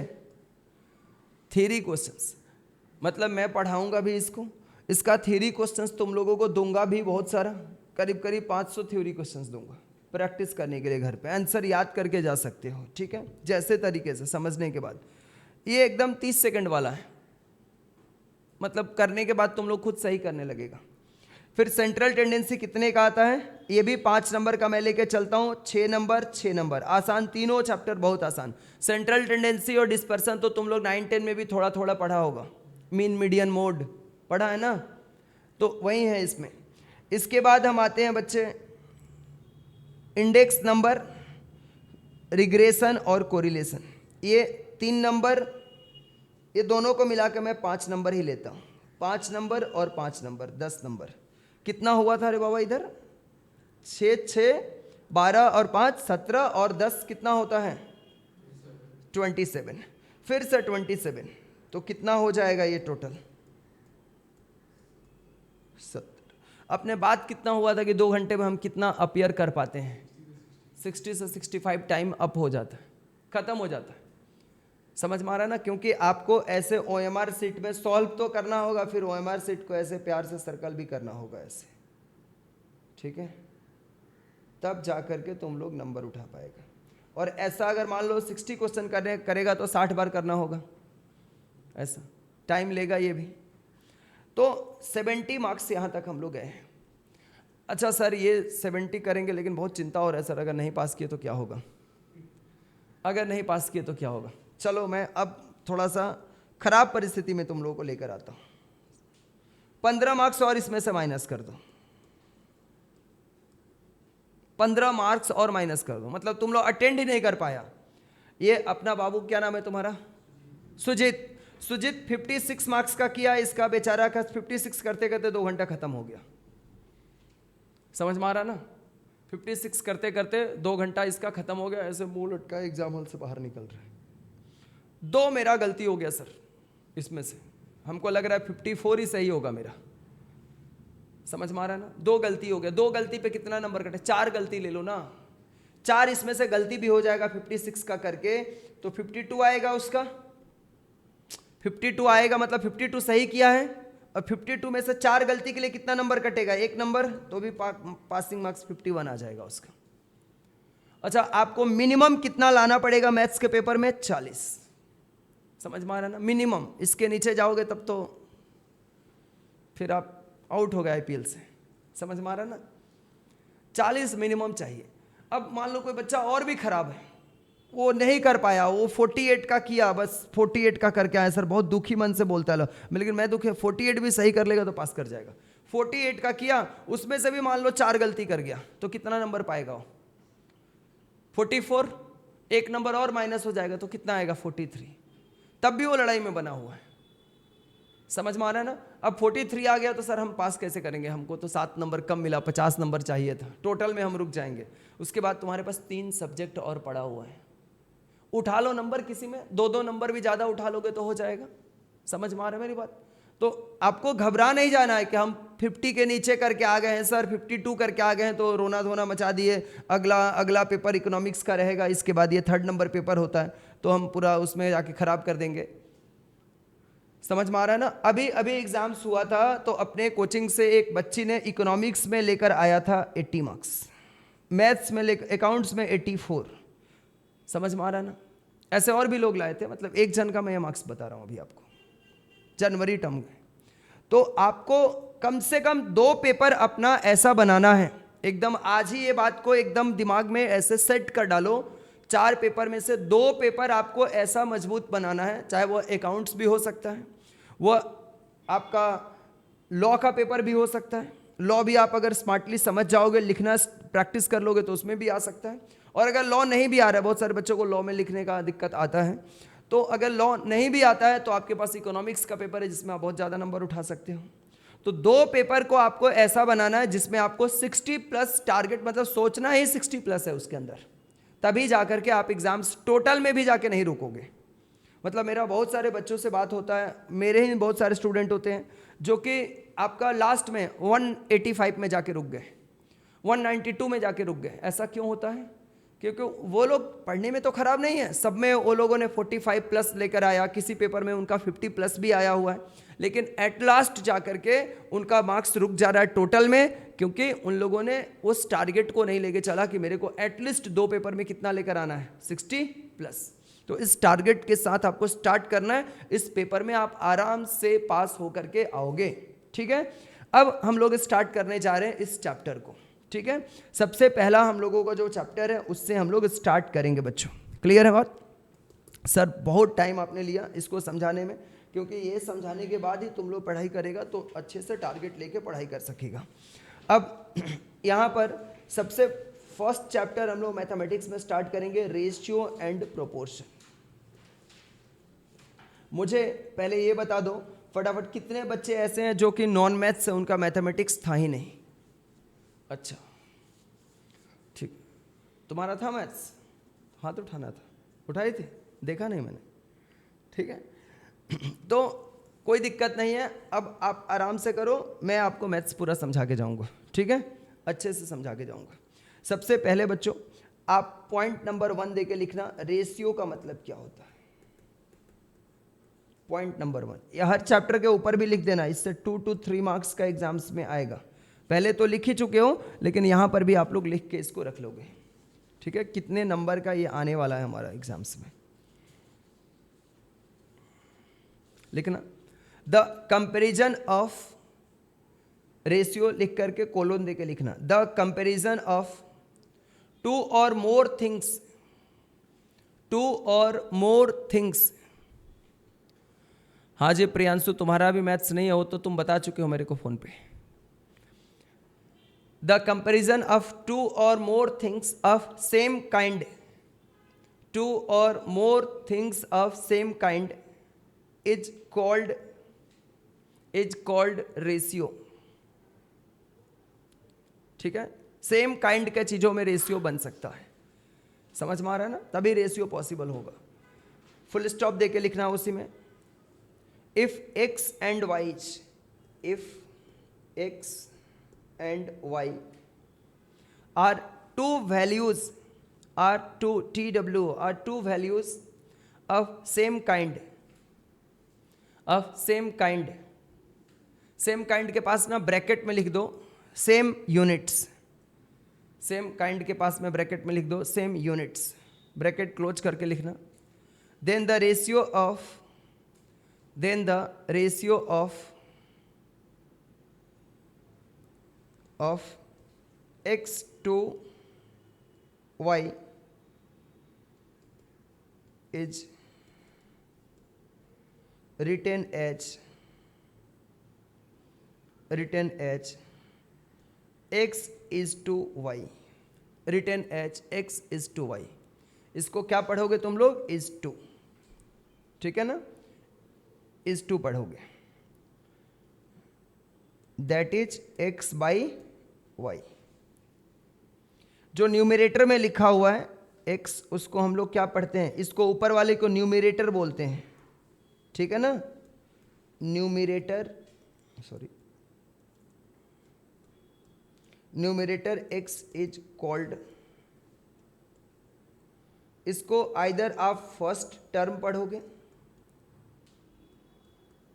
इसको फर्स्ट टर्म बोलोगे आप, या फिर एंटीसीडेंट बोलोगे, एंटीसीडेंट बोलोगे, ठीक है। और आपका डिनोमिनेटर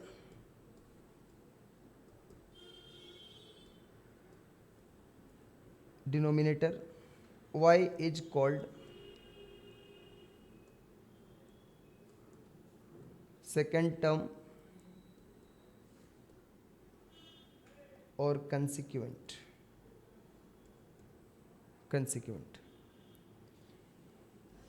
अच्छा, ये मान लो x का जो वैल्यू है वह मान लो किलोमीटर में है और y का जो वैल्यू है वो आवर में है, तो क्या इसका रेशियो पॉसिबल है? नहीं। दोनों का यूनिट्स क्या होना चाहिए? सेम टू सेम होना चाहिए, तभी इसका रेशियो पॉसिबल हो पाएगा, ठीक है। तो लिखोगे बच्चे यहां पे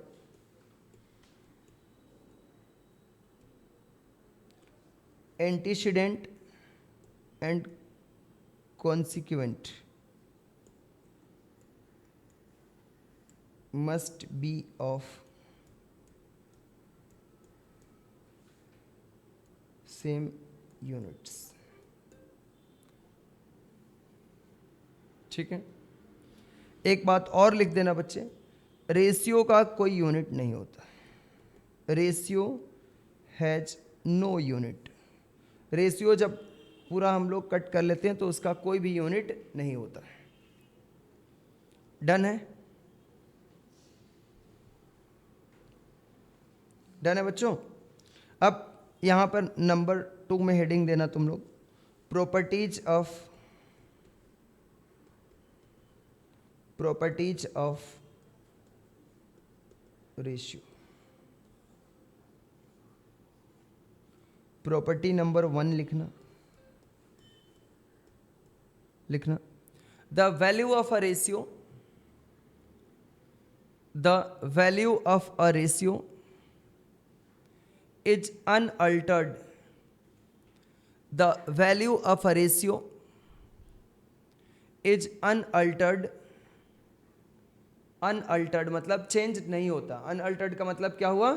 चेंज नहीं होता। Unaltered if the antecedent and consequent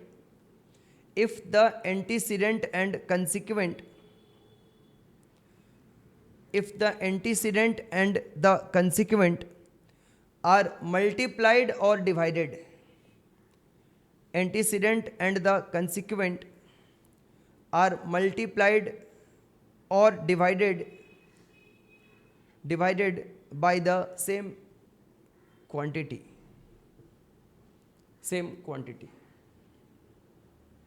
sir जैसे बच्चों इसका मैं एग्जांपल दे रहा हूं, अगर मान लो 8/12 लिखा हुआ है ना, 8/12, तो इसका रेशियो क्या बन के आएगा? 4 के टेबल से ये भी कटेगा, 4 के टेबल से ये भी कटेगा, 2/3 आ गया। समझ में आ रहा है ना? 2/3 आ गया। अब 8/12 जो था, बोला है कि अगर 8/12 को सेम नंबर से मल्टीप्लाई करेंगे या सेम नंबर से डिवाइड करेंगे तो भी रेशियो उसका सेम टू सेम आएगा। अब मैं 8/12 जो यहां पर लिख करके दोनों को सेम नंबर से मल्टीप्लाई कर देता हूं, तो ये हो जाएगा 16 और ये हो जाएगा कितना? 24। अब इनका रेशियो निकालो, क्या यही आएगा? Answer is yes. कैसे? 8 2 जा 16, 8 3 जा 24, 2/3 ही आएगा। तो अगर आप एंटीसीडेंट को, मैंने यही लिखाया है, एंटीसीडेंट को और कंसिक्वेंट को अगर आप सेम नंबर से मल्टीप्लाइड करते हो या सेम नंबर से डिवाइड भी करते हो तो भी उसका रेशियो क्या आएगा? सेम टू सेम आएगा, ठीक है। अच्छा, इसके बाद प्रॉपर्टी नंबर 2 लिखना। इसको तुम लोग एग्जाम्पल के तौर पे लिखना चाहते हो तो लिख के रख सकते हो। प्रॉपर्टी नंबर 2 पे हम लोग आएंगे, इसको लिख के रख लो। लिख लियो? प्रॉपर्टी नंबर 2 पे आ जाओ। लिखना, 2 or more ratios may be compared by two or more ratios may be compared by reducing them to the same denominator. Reducing them to the same denominator. Reducing them to the same denominator. Sir ये समझ में नहीं आया क्या लिखवाया आपने? दो ratio को मैं चलो तुम लोगों को कंपैरिजन करने बोल रहा हूं, 2/3 एंड 3/4। अगर मैं बोलूं इसमें से कौन सा बड़ा है तो क्या बोलोगे तुम लोग? इस दोनों में से कौन सा बड़ा है कौन सा छोटा है? कैसे पता करोगे? कंपेयर कैसे करोगे? दोनों का डिनोमिनेटर तो अलग अलग है ना? और हमने क्या लिखा है प्रॉपर्टी में कि टू रेशियोज में बी कंपेयर्ड बाय, क्या लिखवाया है? By reducing them to the same denominator. मतलब उनका सेम डिनोमिनेटर दोनों का करना होगा, तभी जाकर के हम लोग इसको कंपेयर कर पाएंगे। ठीक है, तो सेम डिनोमिनेटर कैसे करेंगे हम लोग? सेम डिनोमिनेटर करने के लिए हमें इस दोनों का क्या कर लेंगे हम लोग? एलसीएम कर लेंगे। 3 और 4 का एलसीएम क्या आएगा? 12। ठीक है, 3 और 4 का एलसीएम क्या आ जाएगा? 12। तो 2/3 हम लोग यहाँ पर नीचे में पहले ही 12 लिख लेंगे। 3 में कितने नंबर से मल्टीप्लाई करूंगा कि 12 आएगा? 3 में कितने नंबर से मल्टीप्लाई करूंगा कि 12 आएगा? 4 से। तो यहाँ लिखूंगा 4। जितना नंबर हम लोग मल्टीप्लाई डिनोमिनेटर में करेंगे उसी नंबर को ऊपर भी हम लोग क्या कर देंगे? मल्टीप्लाई कर देंगे। तो ये हो जाएगा 8/12। कितना हो जाएगा? 8/12। डन है बच्चों? 8/12। अब इसका करते हैं 3/4। इसका भी नीचे में पहले ही 12 लिख देते हैं। अब 4 में कितना से मल्टीप्लाई करेंगे कि 12 आएगा? 3 से। तो ऊपर भी हम किससे मल्टीप्लाई करेंगे? 3 से। ये हो गया आपका 9/12। अब हम कंपैरिजन कर सकते हैं, दोनों का डिनोमिनेटर बराबर हो गया, तो अब पता करेंगे कि कौन सा बड़ा है। 8 और 9 में से बड़ा कौन है? 9 है। 9 किसका है? 3/4 का है, यानी ये बड़ा है। समझ में आ रहा ना? और ये छोटा है। ऐसे कंपेयर कर सकते हैं। समझ में आ रहा ना? इसका वैल्यू हम लोग क्या लिखेंगे? मतलब इस दोनों का रेशियो क्या लिखा जाएगा? जब दोनों का डिनोमिनेटर हम लोग इक्वेट कर लेंगे, बराबर कर लेंगे, तब लिखेंगे आंसर 8:9। इसका आंसर रेशियो का क्या होगा? 8:9। नीचे वाला नहीं लिखा जाता क्योंकि नीचे वाला दोनों तो क्या हो जाता है? बराबर हो जाता है, तो उसको लिखने की जरूरत नहीं है। डन है बच्चों? बोलते नहीं हो? समझे हो यहां तक? बोलो। अब देखो बच्चे, नेक्स्ट इसमें हेडिंग दोगे तुम लोग। नंबर 3 हेडिंग दे देना।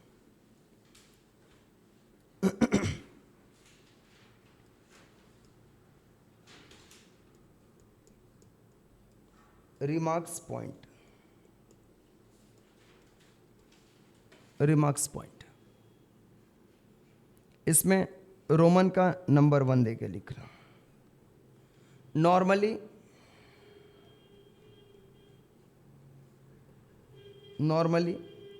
a ratio is expressed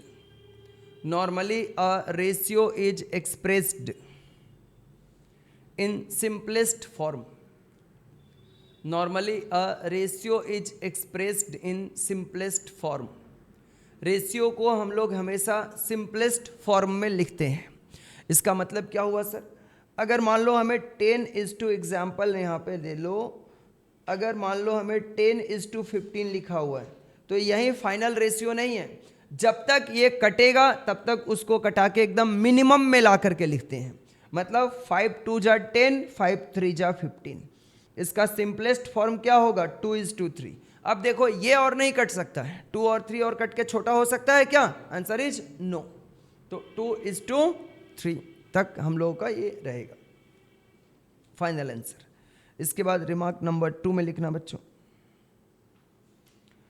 the order of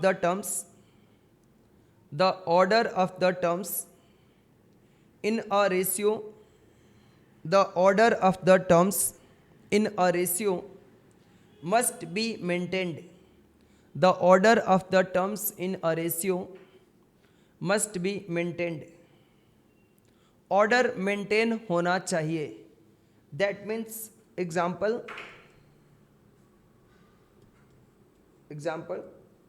3:4 is not same as 4:3. 3:4 और 4:3 को तुम लोग सेम नहीं बोल सकते हो कि सर चेंज ही तो किए हैं, बस आगे का पीछे, पीछे का आगे करके लिख दिए. दोनों अलग अलग है. सेम समझने की गलती ना कर लेना, ठीक है ना. इसके बाद नंबर 3 लिखना. 3 के अंदर ए नंबर देके लिखना. If x greater than y, यानी अगर पहले वाला बड़ा है बाद वाला छोटा नंबर है. एंटीसीडेंट बड़ा है, कंसिक्वेंट छोटा है. फर्स्ट टर्म बड़ा है, सेकेंड टर्म छोटा है. Then the ratio x:y is called of greater inequality. Greater inequality. अगर फर्स्ट टर्म बड़ा है, सेकेंड टर्म छोटा है, तो उसको ग्रेटर इनइक्वालिटी का रेशियो बोलते हैं. कैसा बोलते हैं? ग्रेटर इनइक्वालिटी का रेशियो बोलते हैं. ठीक है. नहीं समझ में आया? एग्जाम्पल ले लो. समझ में कैसे नहीं आएगा? 7:5 इसको क्या बोलते हैं? पहला जो इस टू के पहले जो लिखा रहता है उसको क्या बोलते हैं? एंटीसीडेंट. और इस टू के बाद जो लिखा रहता है उसे क्या बोलते हैं? कंसिक्वेंट. तो एंटीसीडेंट अगर बड़ा नंबर है, इससे ये नंबर बड़ा है, तब इसको बोलते हैं ग्रेटर इनइक्वालिटी वाला रेशियो.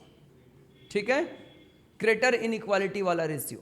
और मान लो अगर ऐसा रहता, पहला वाला छोटा रहता और मतलब फर्स्ट टर्म छोटा रहता और सेकेंड टर्म बड़ा होता, तब इसको हम लोग बोलते हैं लेसर इक्वालिटी वाला रेशियो. लेसर इनइक्वालिटी मतलब उसमें पहला नंबर छोटा है, एंटीसीडेंट छोटा है, कंसिक्वेंट बड़ा है, तो उसको लेसर इनइक्वालिटी वाला रेशियो बोलेंगे.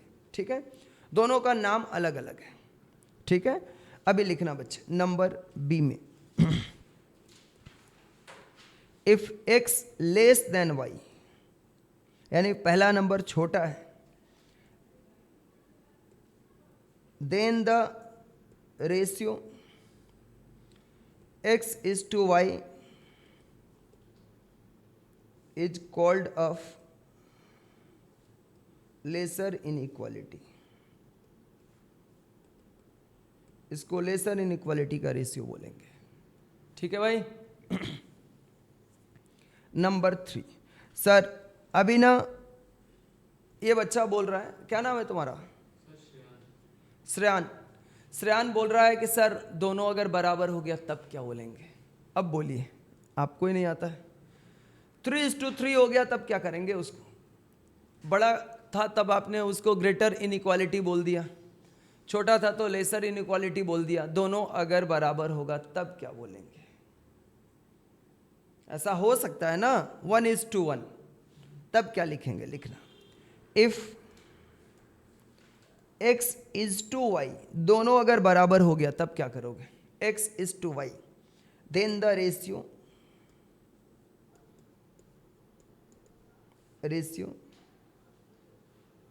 x:y is called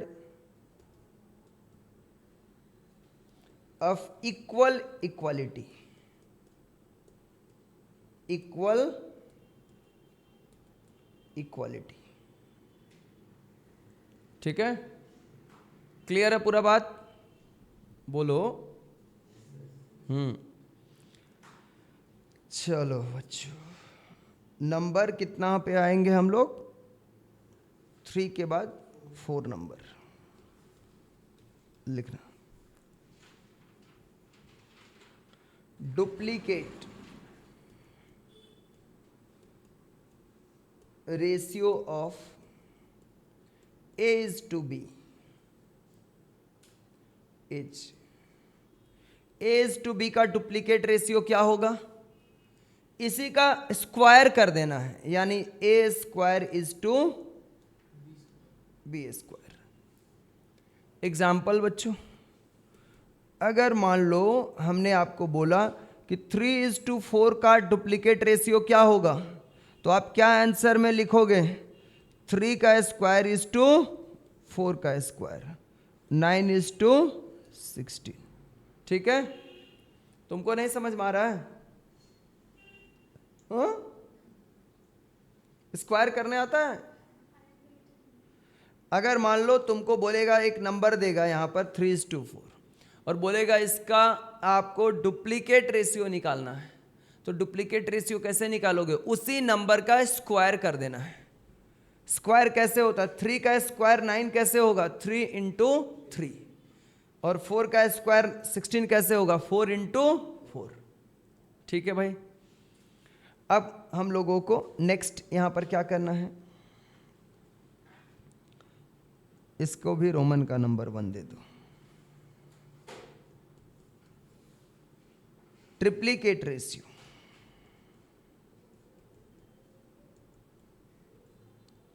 triplicate ratio कैसे निकालोगे,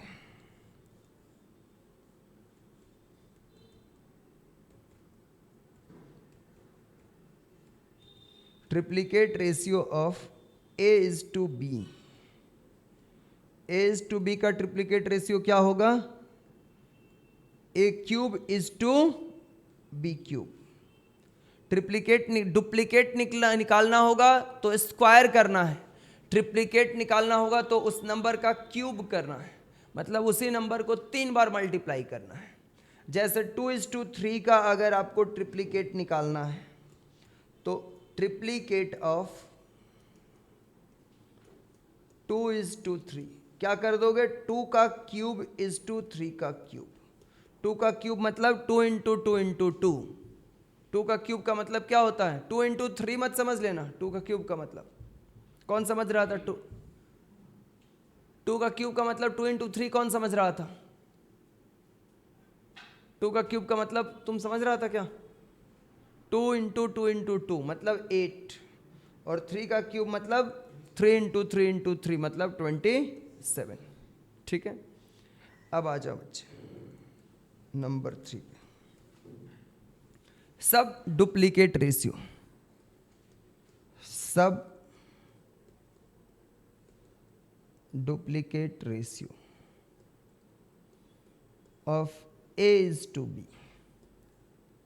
सब डुप्लीकेट कैसे निकलेगा, इसी का स्क्वायर रूट कर देना है, root A is to root B, root A is to root B. समझे हो मेरे बात को, रूट ए इज टू क्या कर देंगे, रूट बी, तो सब डुप्लीकेट रेशियो निकल जाएगा। अब तीसरा के बाद नंबर 4, सब ट्रिप्लीकेट रेशियो कैसे फाइंड करोगे, sub triplicate ratio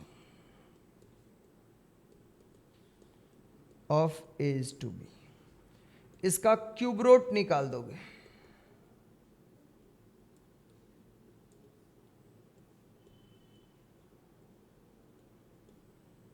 cube root, ठीक है।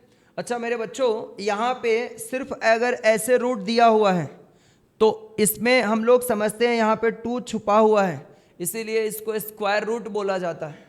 अगर सिर्फ रूट दिया है और कुछ नहीं लिखा है तो उसको स्क्वायर रूट ही समझा जाता है, लेकिन अगर स्क्वायर रूट के पास यहाँ पे 3 लिख दिया तो उसको क्या समझेंगे हम लोग, क्यूब रूट। 4 लिख देगा तो 4th रूट उसको समझेंगे।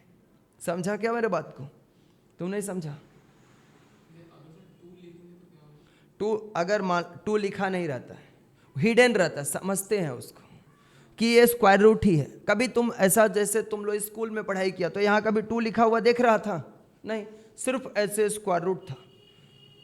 और जब ये पढ़ाया जाता था तो तुम्हारे टीचर ये बोले नहीं है कि यहाँ पे 2 छुपा रहता है, वो सिर्फ बोलते थे ये स्क्वायर रूट का सम है, पढ़ो, ऐसे बोलते थे।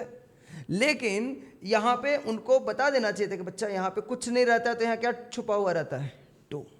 और इसी वजह से इसको क्या बोलते हैं, स्क्वायर रूट। समझे क्या मैंने बात को? लेकिन अगर चला करके कहीं पे अगर मान लो रूट लिखा है और यहाँ 3 लिख दिया है, तो इसका मतलब क्या समझोगे आप? क्यूब रूट बोल रहा है वो, स्क्वायर रूट फिर मत करने लग जाना उसका। क्या है? Cube root. क्लियर है बात ना सर? पूरा क्रिस्टल क्लियर है। यहां पर स्क्वायर रूट का मतलब होता है, ये भी लिख ही लो तुम लोग भी, क्या याद रखेगा, ठीक है? यहां पर root A is to root B लिखा हुआ है ना, तो रूट ए का मतलब होता है a का पावर 1/2 इज टू b का पावर 1/2, ठीक है? और यहां क्यूब रूट लिखा है तो इसका मतलब होता है a का पावर 1/3 इज टू b का पावर 1/3। मतलब जो रूट के अंदर रहेगा वो आ जाएगा 1 के डिनोमिनेटर में, पावर में। समझे हो? बोलते नहीं हो? क्लियर है ना ये बात? अच्छा, अभी मैं सम्स करा रहा हूं कि तुम लोगों को इस चैप्टर के बारे में बता रहा हूं, इस चैप्टर का बेसिक बिल्डिंग ब्लॉक रेडी कर रहा हूं। पूछ रहा हूं मैं तुम लोगों से, मैं बेसिक बिल्डिंग ब्लॉक ये चैप्टर में पढ़ना क्या होता है ये बता रहा हूं। सम्स तो अभी स्टार्ट ही नहीं करा है मैंने, वो जो एग्जाम्पल लिखवा रहा हूं ऐसे, वो उस कंसेप्ट को समझाने के लिए एग्जाम्पल दे रहा हूं। That will never come in exams. कोई ये सपने मत समझो लेना कि सर ना 2 क्यूब और 2:3 का ट्रिप्लिकेट रेशियो एग्जाम में आ जाएगा। जिंदगी में नहीं आएगा इतना आसान क्वेश्चन, समझ में आ रहा ना? आ ही नहीं सकता, कभी नहीं आएगा वो एग्जाम्स वाला क्वेश्चंस। मैं खुद इधर क्लास में ऐलान करूंगा कि बच्चों अब सावधान, मिसाइल आ रहा है, ठीक है? ऐसे मतलब एग्जाम्स का क्वेश्चन अब स्टार्ट हो रहा है, ऐसे क्वेश्चंस एग्जाम्स में आएंगे, ठीक है? मैं खुद बोल दूंगा। डन है? तो अभी सिर्फ बेसिक कंसेप्ट हम लोग सीख रहे हैं। ऐसे सारे चैप्टर में पहले शुरुआत का एक क्लास खाली बेसिक कंसेप्ट सीखेंगे अपने। जल्दी है तुम लोगों को क्या? यही नहीं सीखने से मैथ्स खराब हो जाता है, फिर बोलते हैं हमको मैथ्स नहीं आता है। फिर देखना तुम ही लोग इधर क्लास में बैठ के तुम ही लोग मेरे से पहले सम्स बनाएगा, क्योंकि ये पढ़ के जाएगा, ठीक है? अभी 2-4 क्लास जाने दो, फिर पता चलेगा। 4 के बाद कितना नंबर पॉइंट होगा बाबा? 5। लिखना inverse ratio, inverse ratio.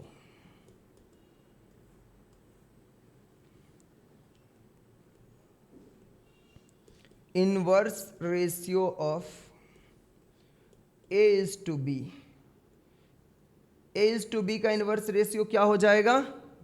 B is to A। A is to B का इनवर्स रेशियो क्या हो जाएगा? B is to A। समझे हो? A is to B का इनवर्स रेशियो क्या हो जाएगा? B is to A। इस रेसिप्रोकल, हाँ जी। इनवर्स मतलब क्या होता है? उल्टा। रेसिप्रोकल मतलब भी होता है उल्टा, एक ही बात है, ठीक है? अच्छा, नेक्स्ट बच्चे लिखना।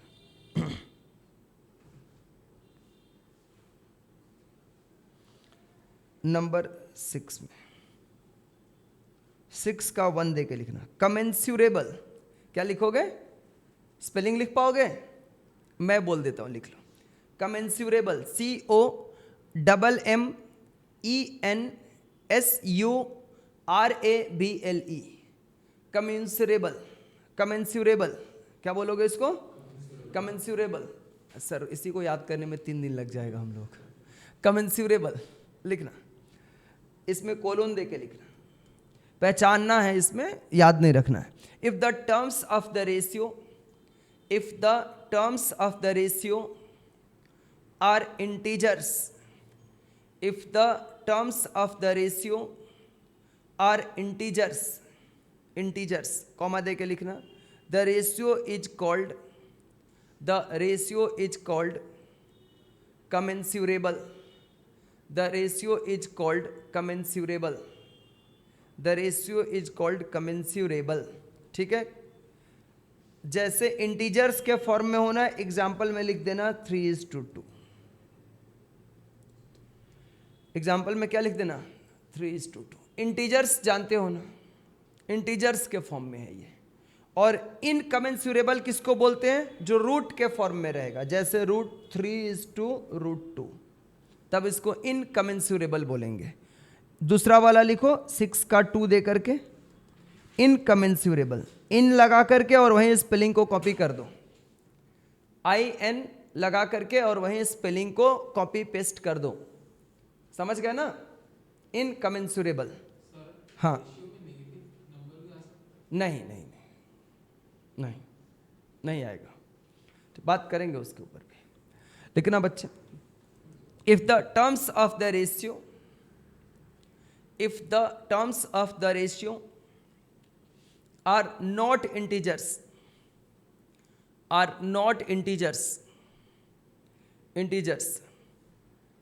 then the ratio is called incommensurable. Then the ratio is called incommensurable.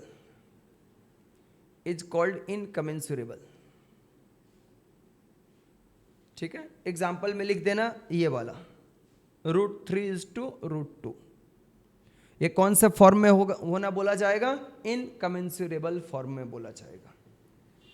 समझे बच्चे, बोलते नहीं हो? इसके बाद लिखना number 7, compounding of ratios. Compounding of ratio, ठीक है, इसको ना एक एग्जाम्पल से ही मैं बता देता हूं, कंपाउंडिंग है ना, एग्जाम्पल से लिखना, नंबर नहीं देना है कोई एग्जाम्पल का, लिखना find the compounding ratio of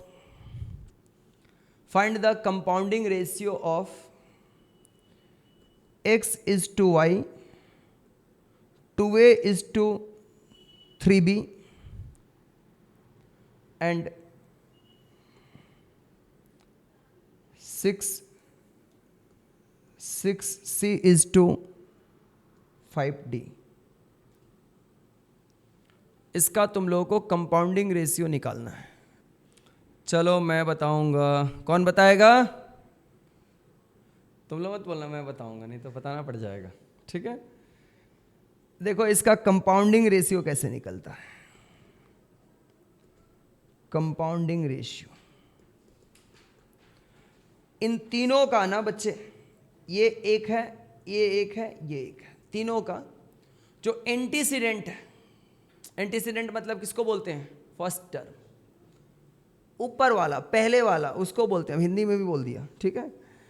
antecedent को, तीनों का एंटीसीडेंट को एंटीसीडेंट से मल्टीप्लाई कर देंगे, मतलब x into 2a into 6c, और इधर डिनोमिनेटर में तीनों के कंसिक्वेंट को कंसिक्वेंट से मल्टीप्लाई कर देंगे, ठीक है, बोलो हाँ, y into 3b into 5d, ठीक है। अभी इसको कुछ कट सकता है क्या इसमें? हाँ सर, 3:2 कटेगा, और कुछ कट सकता है? Answer is no. तो इसका कंपाउंडिंग रेशियो क्या हो जाएगा बच्चों?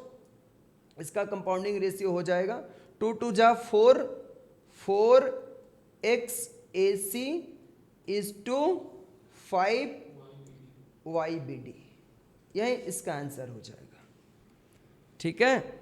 मतलब कंपाउंडिंग में एंटीसीडेंट को एंटीसीडेंट से मल्टीप्लाई कर देते हैं और कंसिक्वेंट को कंसिक्वेंट से मल्टीप्लाई कर देते हैं, ठीक है, डन। अब आते हैं बच्चों प्रोपोर्शन में। ये तो रेशियो की कहानी थी, किसका कहानी था? रेशियो का। फिर प्रोपोर्शन करने के बाद उसके बाद back to back problem sums करेंगे हम लोग। क्या करेंगे? Back to back problem sums करेंगे। फिर अच्छा, मैं जब एग्जाम्स लूंगा तो वो सम्स नहीं दूंगा जो मैंने क्लास में पढ़ाया है, मैं वो भी सम्स तुम लोगों को एग्जाम्स में नहीं दूंगा जो मैंने तुम लोगों को होमवर्क में दिया है, मैं उससे हट के क्वेश्चन दूंगा। सर मतलब जो पढ़ाया नहीं है वैसा देंगे क्या? नहीं, पढ़ाया हूँ वैसा ही दूंगा, लेकिन वही क्वेश्चन नहीं दूंगा, घुमा फिरा के, मतलब नया क्वेश्चन लॉन्च करूंगा एग्जाम्स में, ठीक है। चलो प्रोपोर्शन, बहुत कलेक्शन है रे बाबा मेरे पास, 12 साल से पढ़ा पढ़ा के तुम लोग सोच रहे ना कितना कलेक्शन बना होगा मेरे पास, ठीक है। अब आ जाओ, प्रोपोर्शन हेडिंग दे दो।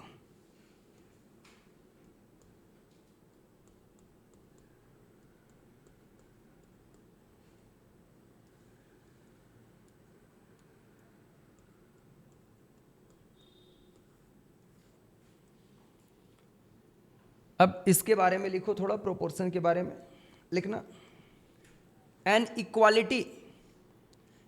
Equality of two ratios,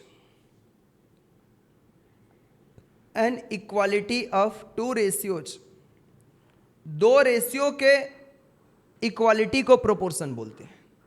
an equality of two ratios is called proportion.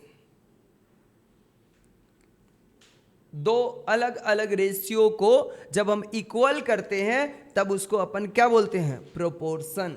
क्या बोलते हैं? प्रोपोर्शन। एग्जाम्पल, 4 क्वांटिटीज, मान लो हम 4 क्वांटिटी लेते हैं, 4 quantities A, B, C and D are said to be in proportion. ये प्रोपोर्शन में कब होगा? दो रेशियो के इक्वालिटी को हम क्या बोलते हैं? प्रोपोर्शन बोलते हैं। यानी A is to B को इक्वल करेंगे C is to D से, तब इसे हम क्या नाम देंगे? प्रोपोर्शन। क्या बोलेंगे? प्रोपोर्शन। बोलते नहीं हो बच्चे लोग तुम लोग, इसको क्या बोलेंगे? प्रोपोर्शन। बोलो। अच्छा, इसको लिखते कैसे? ये तो A is to B equal to C is to D यहां पर लिखा हुआ है ना, लेकिन प्रोपोर्शन के फॉर्म में इसको लिखा कैसे जाता है? It can be written as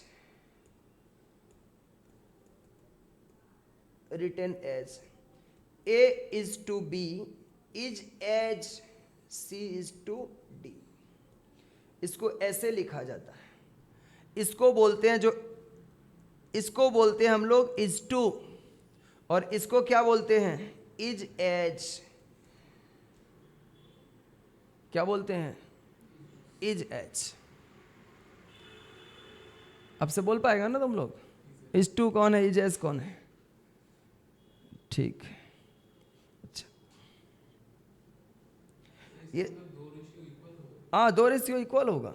अभी रुको, अभी गेम अभी खत्म नहीं हुआ है, अभी तो शुरू हुआ है गेम, ठीक है। प्रोपोर्शन भी आसान है, मतलब कुछ बच्चा लोगों ने रेशियो आसान लगता है, प्रोपोर्शन मतलब प्रोपोर्शन का सम सर नहीं होता हम लोगों से।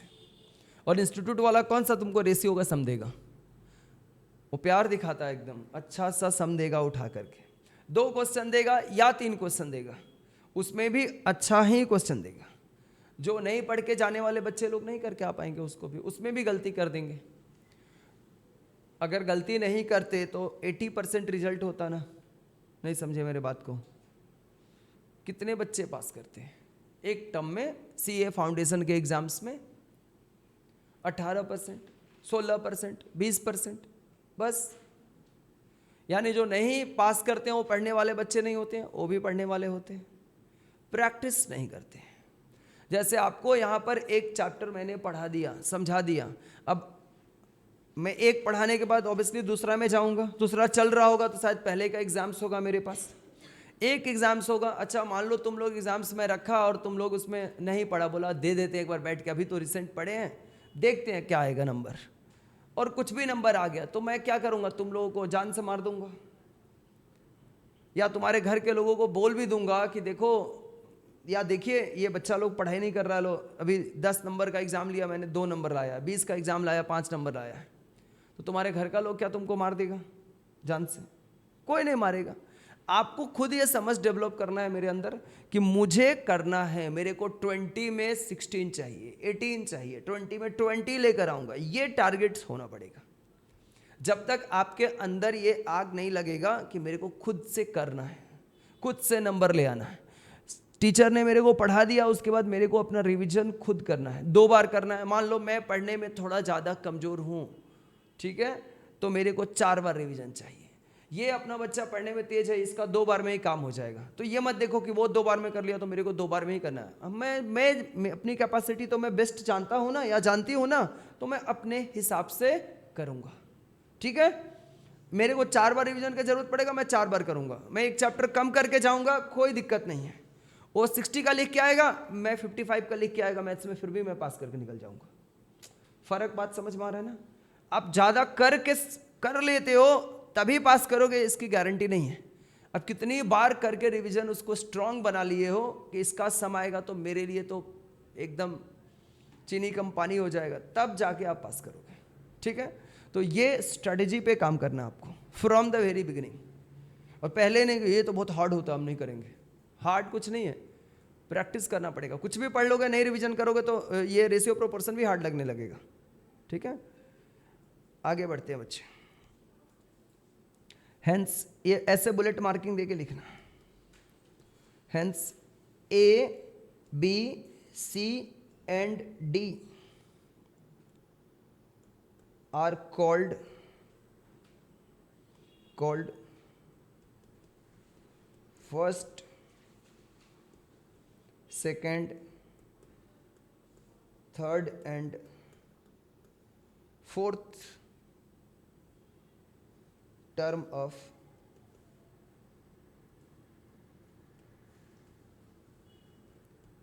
proportionals।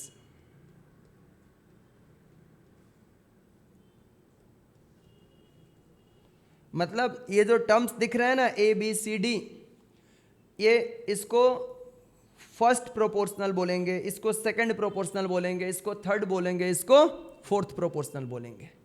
समझ आ रहा है मेरी बात ना बच्चे?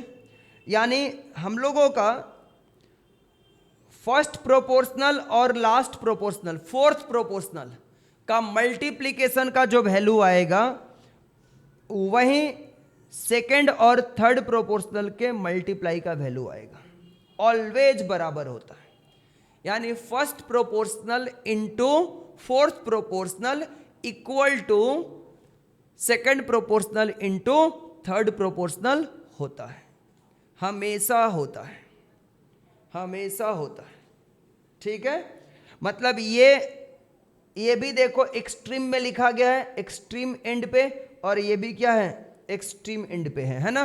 जो एकदम फर्स्ट में है या तो लास्ट में, उसको क्या बोलते हैं, एक्सट्रीम में होना बोलते हैं। तो इसका फॉर्मूला ये बन के आता है इससे कि प्रोडक्ट ऑफ एक्सट्रीम, इसको क्या बोलते हैं, product of extreme terms, extreme terms equal to product of middle term, product of middle term.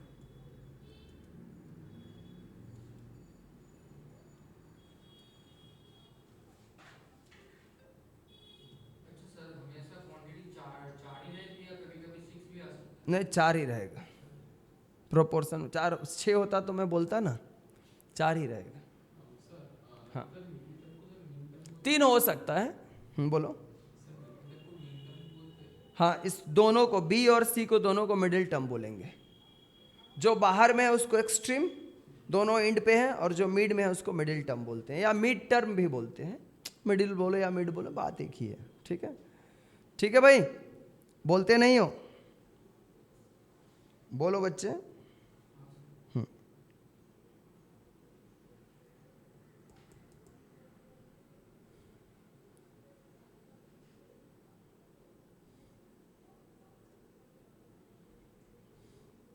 इसके बाद लिखना है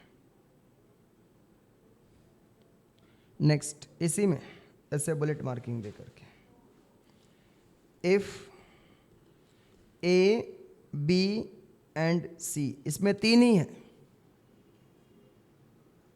आर ऑफ सेम काइंड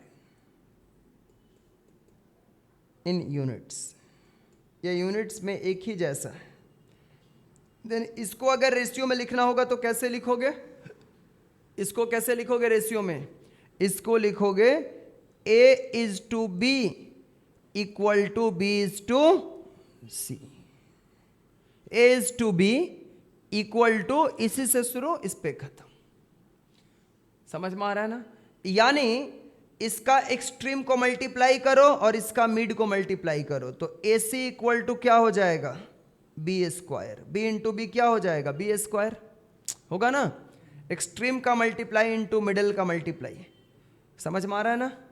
तो b इक्वल टू फिर क्या हो जाएगा, इधर से स्क्वायर हटेगा तो इसके ऊपर क्या आ जाएगा, रूट आ जाएगा, आएगा ना। यानी b is the GM of, GM मतलब ज्योमेट्रिक मीन।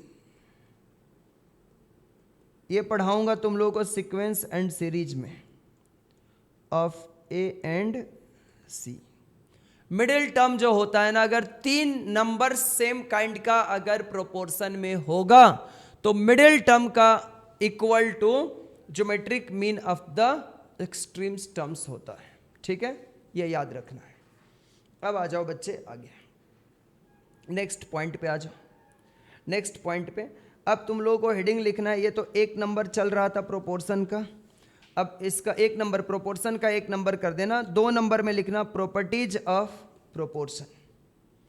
2 नंबर में क्या लिखोगे, प्रॉपर्टीज ऑफ प्रोपोर्शन।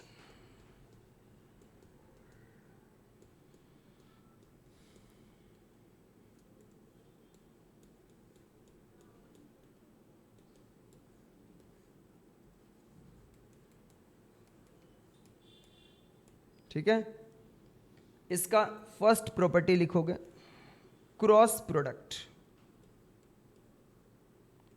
इसको क्या बोलते हैं, क्रॉस प्रोडक्ट।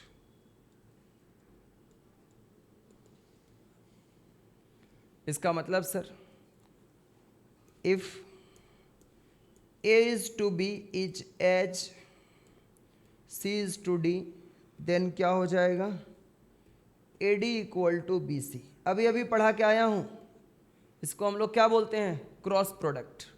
यानी product of extreme equal to product of mid terms equal to cross product. इसी को अपन क्या बोलते हैं, क्रॉस प्रोडक्ट बोलते हैं। ठीक है भाई, अब आते हैं इनवर्टेंडो। नंबर 2 में क्या लिखोगे, इनवर्टेंडो।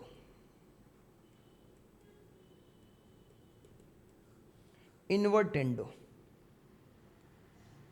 यहां पे if A is to B is as C is to D, then its inverse क्या हो जाएगा बच्चों, इसका इनवर्स क्या हो जाएगा, b is to A is as d is to c हो जाएगा। यानी ये क्या बन जाएगा, b by A equal to D by C. समझ में आ रहा है ना, b by A equal to D by C. तीसरा नंबर इसका प्रॉपर्टी लिखो। ऐसा सम्स में ये प्रॉपर्टीज को यूज किया जाएगा। ठीक है, लाइव वाले बच्चे लोगों को क्लियर है क्या, रिया, रिया है ना लाइव में, यस, रिया, प्रियांशु, तुम लोगों को क्लियर है क्या। तीसरे नंबर प्रॉपर्टी में लिखो बच्चे, नंबर 3 में कॉम्पोनेंडो। कॉम्पोनेंडो इसमें क्या होता है, if A is to B is as C is to D, then ये हो जाएगा न्यूमरेटर वाले में, न्यूमरेटर मतलब एंटीसीडेंट, न्यूमरेटर को क्या बोलते हैं, एंटीसीडेंट। अच्छा, किसी बच्चा को मान लो इंग्लिश भूल गया, सुजीत को याद नहीं आ रहा है क्या हम बोलते हैं, एंटी एंटी एंटी एंटी कर रहा है, भूल गया मान लो, तो उसको क्या बोलेगा आसान भाषा में, फर्स्ट टर्म। क्या बोलेगा, फर्स्ट टर्म। और दूसरे वाले को क्या बोलेगा, सेकेंड टर्म। अब आदत छोड़ देना है सोने का, ठीक है, बहुत सोली। हाँ, अब क्या करेंगे, फर्स्ट टर्म में इसको ले जाकर के ऐड करेंगे, a plus B by B equal to ये हो जाएगा c plus D by D. Componendo में हम क्या करते हैं, जो हमारा सेकंड टर्म रहता है उसको फर्स्ट टर्म के साथ न्यूमरेटर में ले जाकर के ऐड कर देते हैं, इसको बोलते हैं कॉम्पोनेंडो। ठीक है, इस फीचर को क्या बोलते हैं? कॉम्पोनेंडो। फिर इसके बाद आता है बच्चे डिवाइडेंडो, इसके बाद आता है डिवाइडेंडो। देखो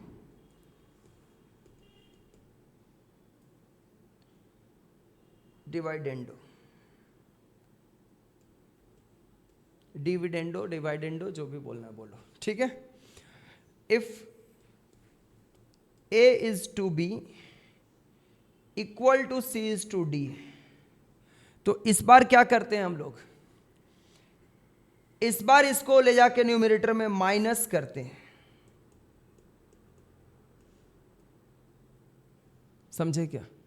इस बार क्या करते हैं? इसको माइनस करते हैं। बोलो, कॉम्पोनेंडो में क्या करते हैं? कंसिक्वेंट को एंटीसीडेंट के साथ ले जाकर के ऐड करते हैं। और डिवाइडेंडो में क्या करते हैं? कंसिक्वेंट को एंटीसीडेंट से माइनस करते हैं। दोनों ही न्यूमरेटर में ले जाके करते हैं, यानी दोनों ही फर्स्ट टर्म में ये काम किया जाता है। डिनोमिनेटर ज्यों का त्यों रहता है, यानी कंसिक्वेंट ज्यों का त्यों रहता है। तुम समझ रहा है ना? अच्छा एक बात और, मैं तुम लोगों को पहले बता दूं, ऐसे डर भय खा के नहीं रहना है कि पता नहीं सर से पूछेंगे कहीं हम लोग को मारपीट करने लगे ऐसे। मैं एकदम बहुत ही फ्रेंडली हूँ, ठीक है। अब ऐसा नहीं कि फ्रेंडली होने की वजह से तुम लोग ज़्यादा करीब आके दोस्त बनने का कोशिश करना है, ऐसा भी नहीं करना है। पढ़ाई में एकदम नहीं डरना है। 5 बार पूछना है 5 बार पूछो, 10 बार पूछना है 10 बार पूछो, लेकिन उसमें डर के ये नहीं कि मन में घुटन सा लेके चले गए, यहाँ से कुछ समझ में नहीं आया रहा है तो फिर अपने से कोशिश कर रहे हैं कि कुछ होगा। पूछ सकते हो, एकदम क्लास के बीच भी पूछ सकते हो, ठीक है। कोई क्वेश्चन रहे हाथ उठा दो एक बार, मैं खुद तुम्हारे तक क्वेश्चन तुम्हारा लूंगा, ठीक है। तुम्हारा क्वेश्चन मैं लिया था उस समय, आंसर मिल गया था। अच्छा मैं लिया नहीं था लेकिन आंसर मिल गया था ना। अच्छा वो तो मैं बता दिया, ठीक है। नहीं, साइंटिफिक कैलकुलेटर अगर घर में होगा तो जरूर से, मतलब कभी हावड़ा ब्रिज से हो क्या गुजर रहे हो तो उसमें फेंक देना उसको, कोई दिक्कत नहीं, ठीक है। घर पे ही नहीं रखना है। आप कॉमर्स स्ट्रीम में आ गए हो तो साइंटिफिक कैलकुलेटर को उसको मतलब उसका कर दो अंतिम संस्कार, ठीक है। फेंक दो घर से उठा के। ये वाला कैलकुलेटर सीधा सीधा मैंने बोला ना, ये कैलकुलेटर चलेगा। इसमें GT button, m+m- square root button होना कंपलसरी है। देख के खरीदना, कुछ कुछ कैलकुलेटर में जीटी बटन वगैरह नहीं रहता है, नहीं रहेगा तो सम्स नहीं कर पाओगे, चाहिए, ठीक है। साइंटिफिक लेके मत आ जाना इधर अंदर, ठीक है। इसके बाद नंबर 5 पे आते हैं हम लोग। नंबर क्या? 5 क्या है इसमें? कॉम्पोनेंडो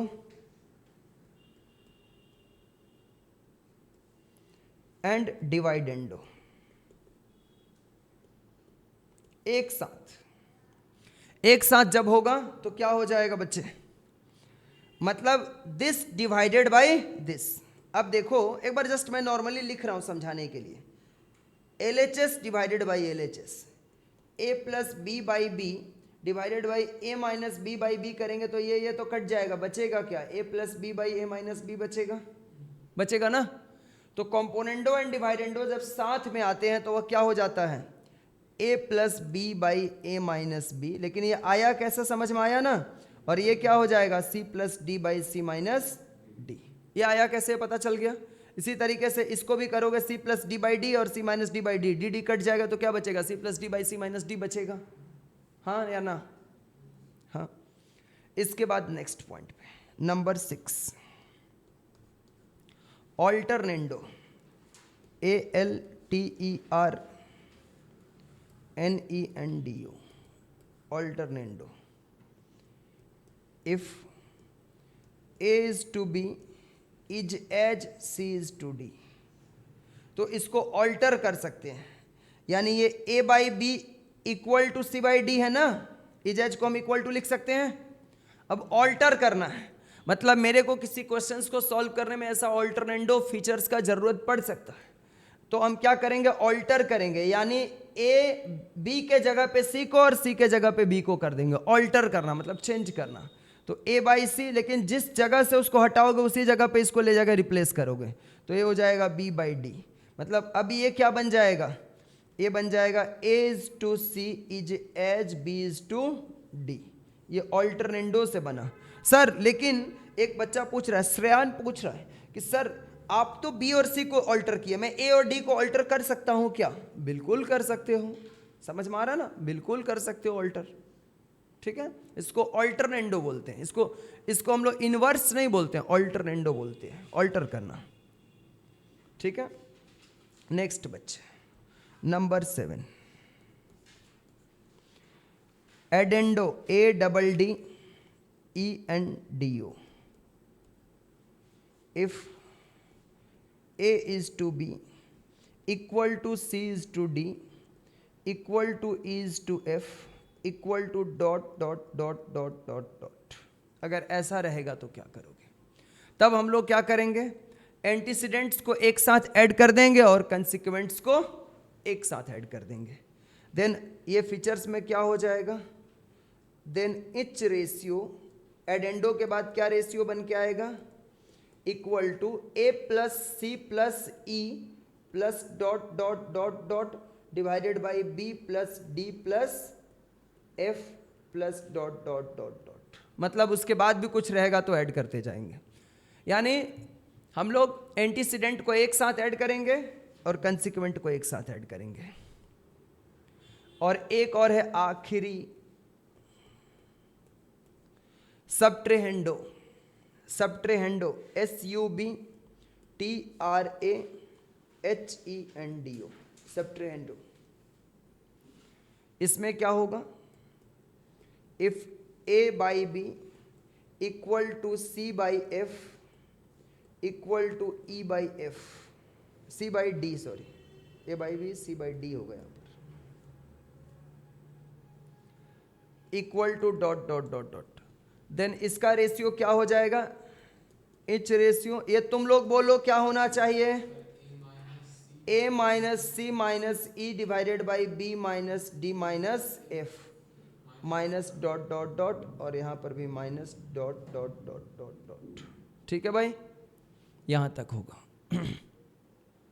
डन है।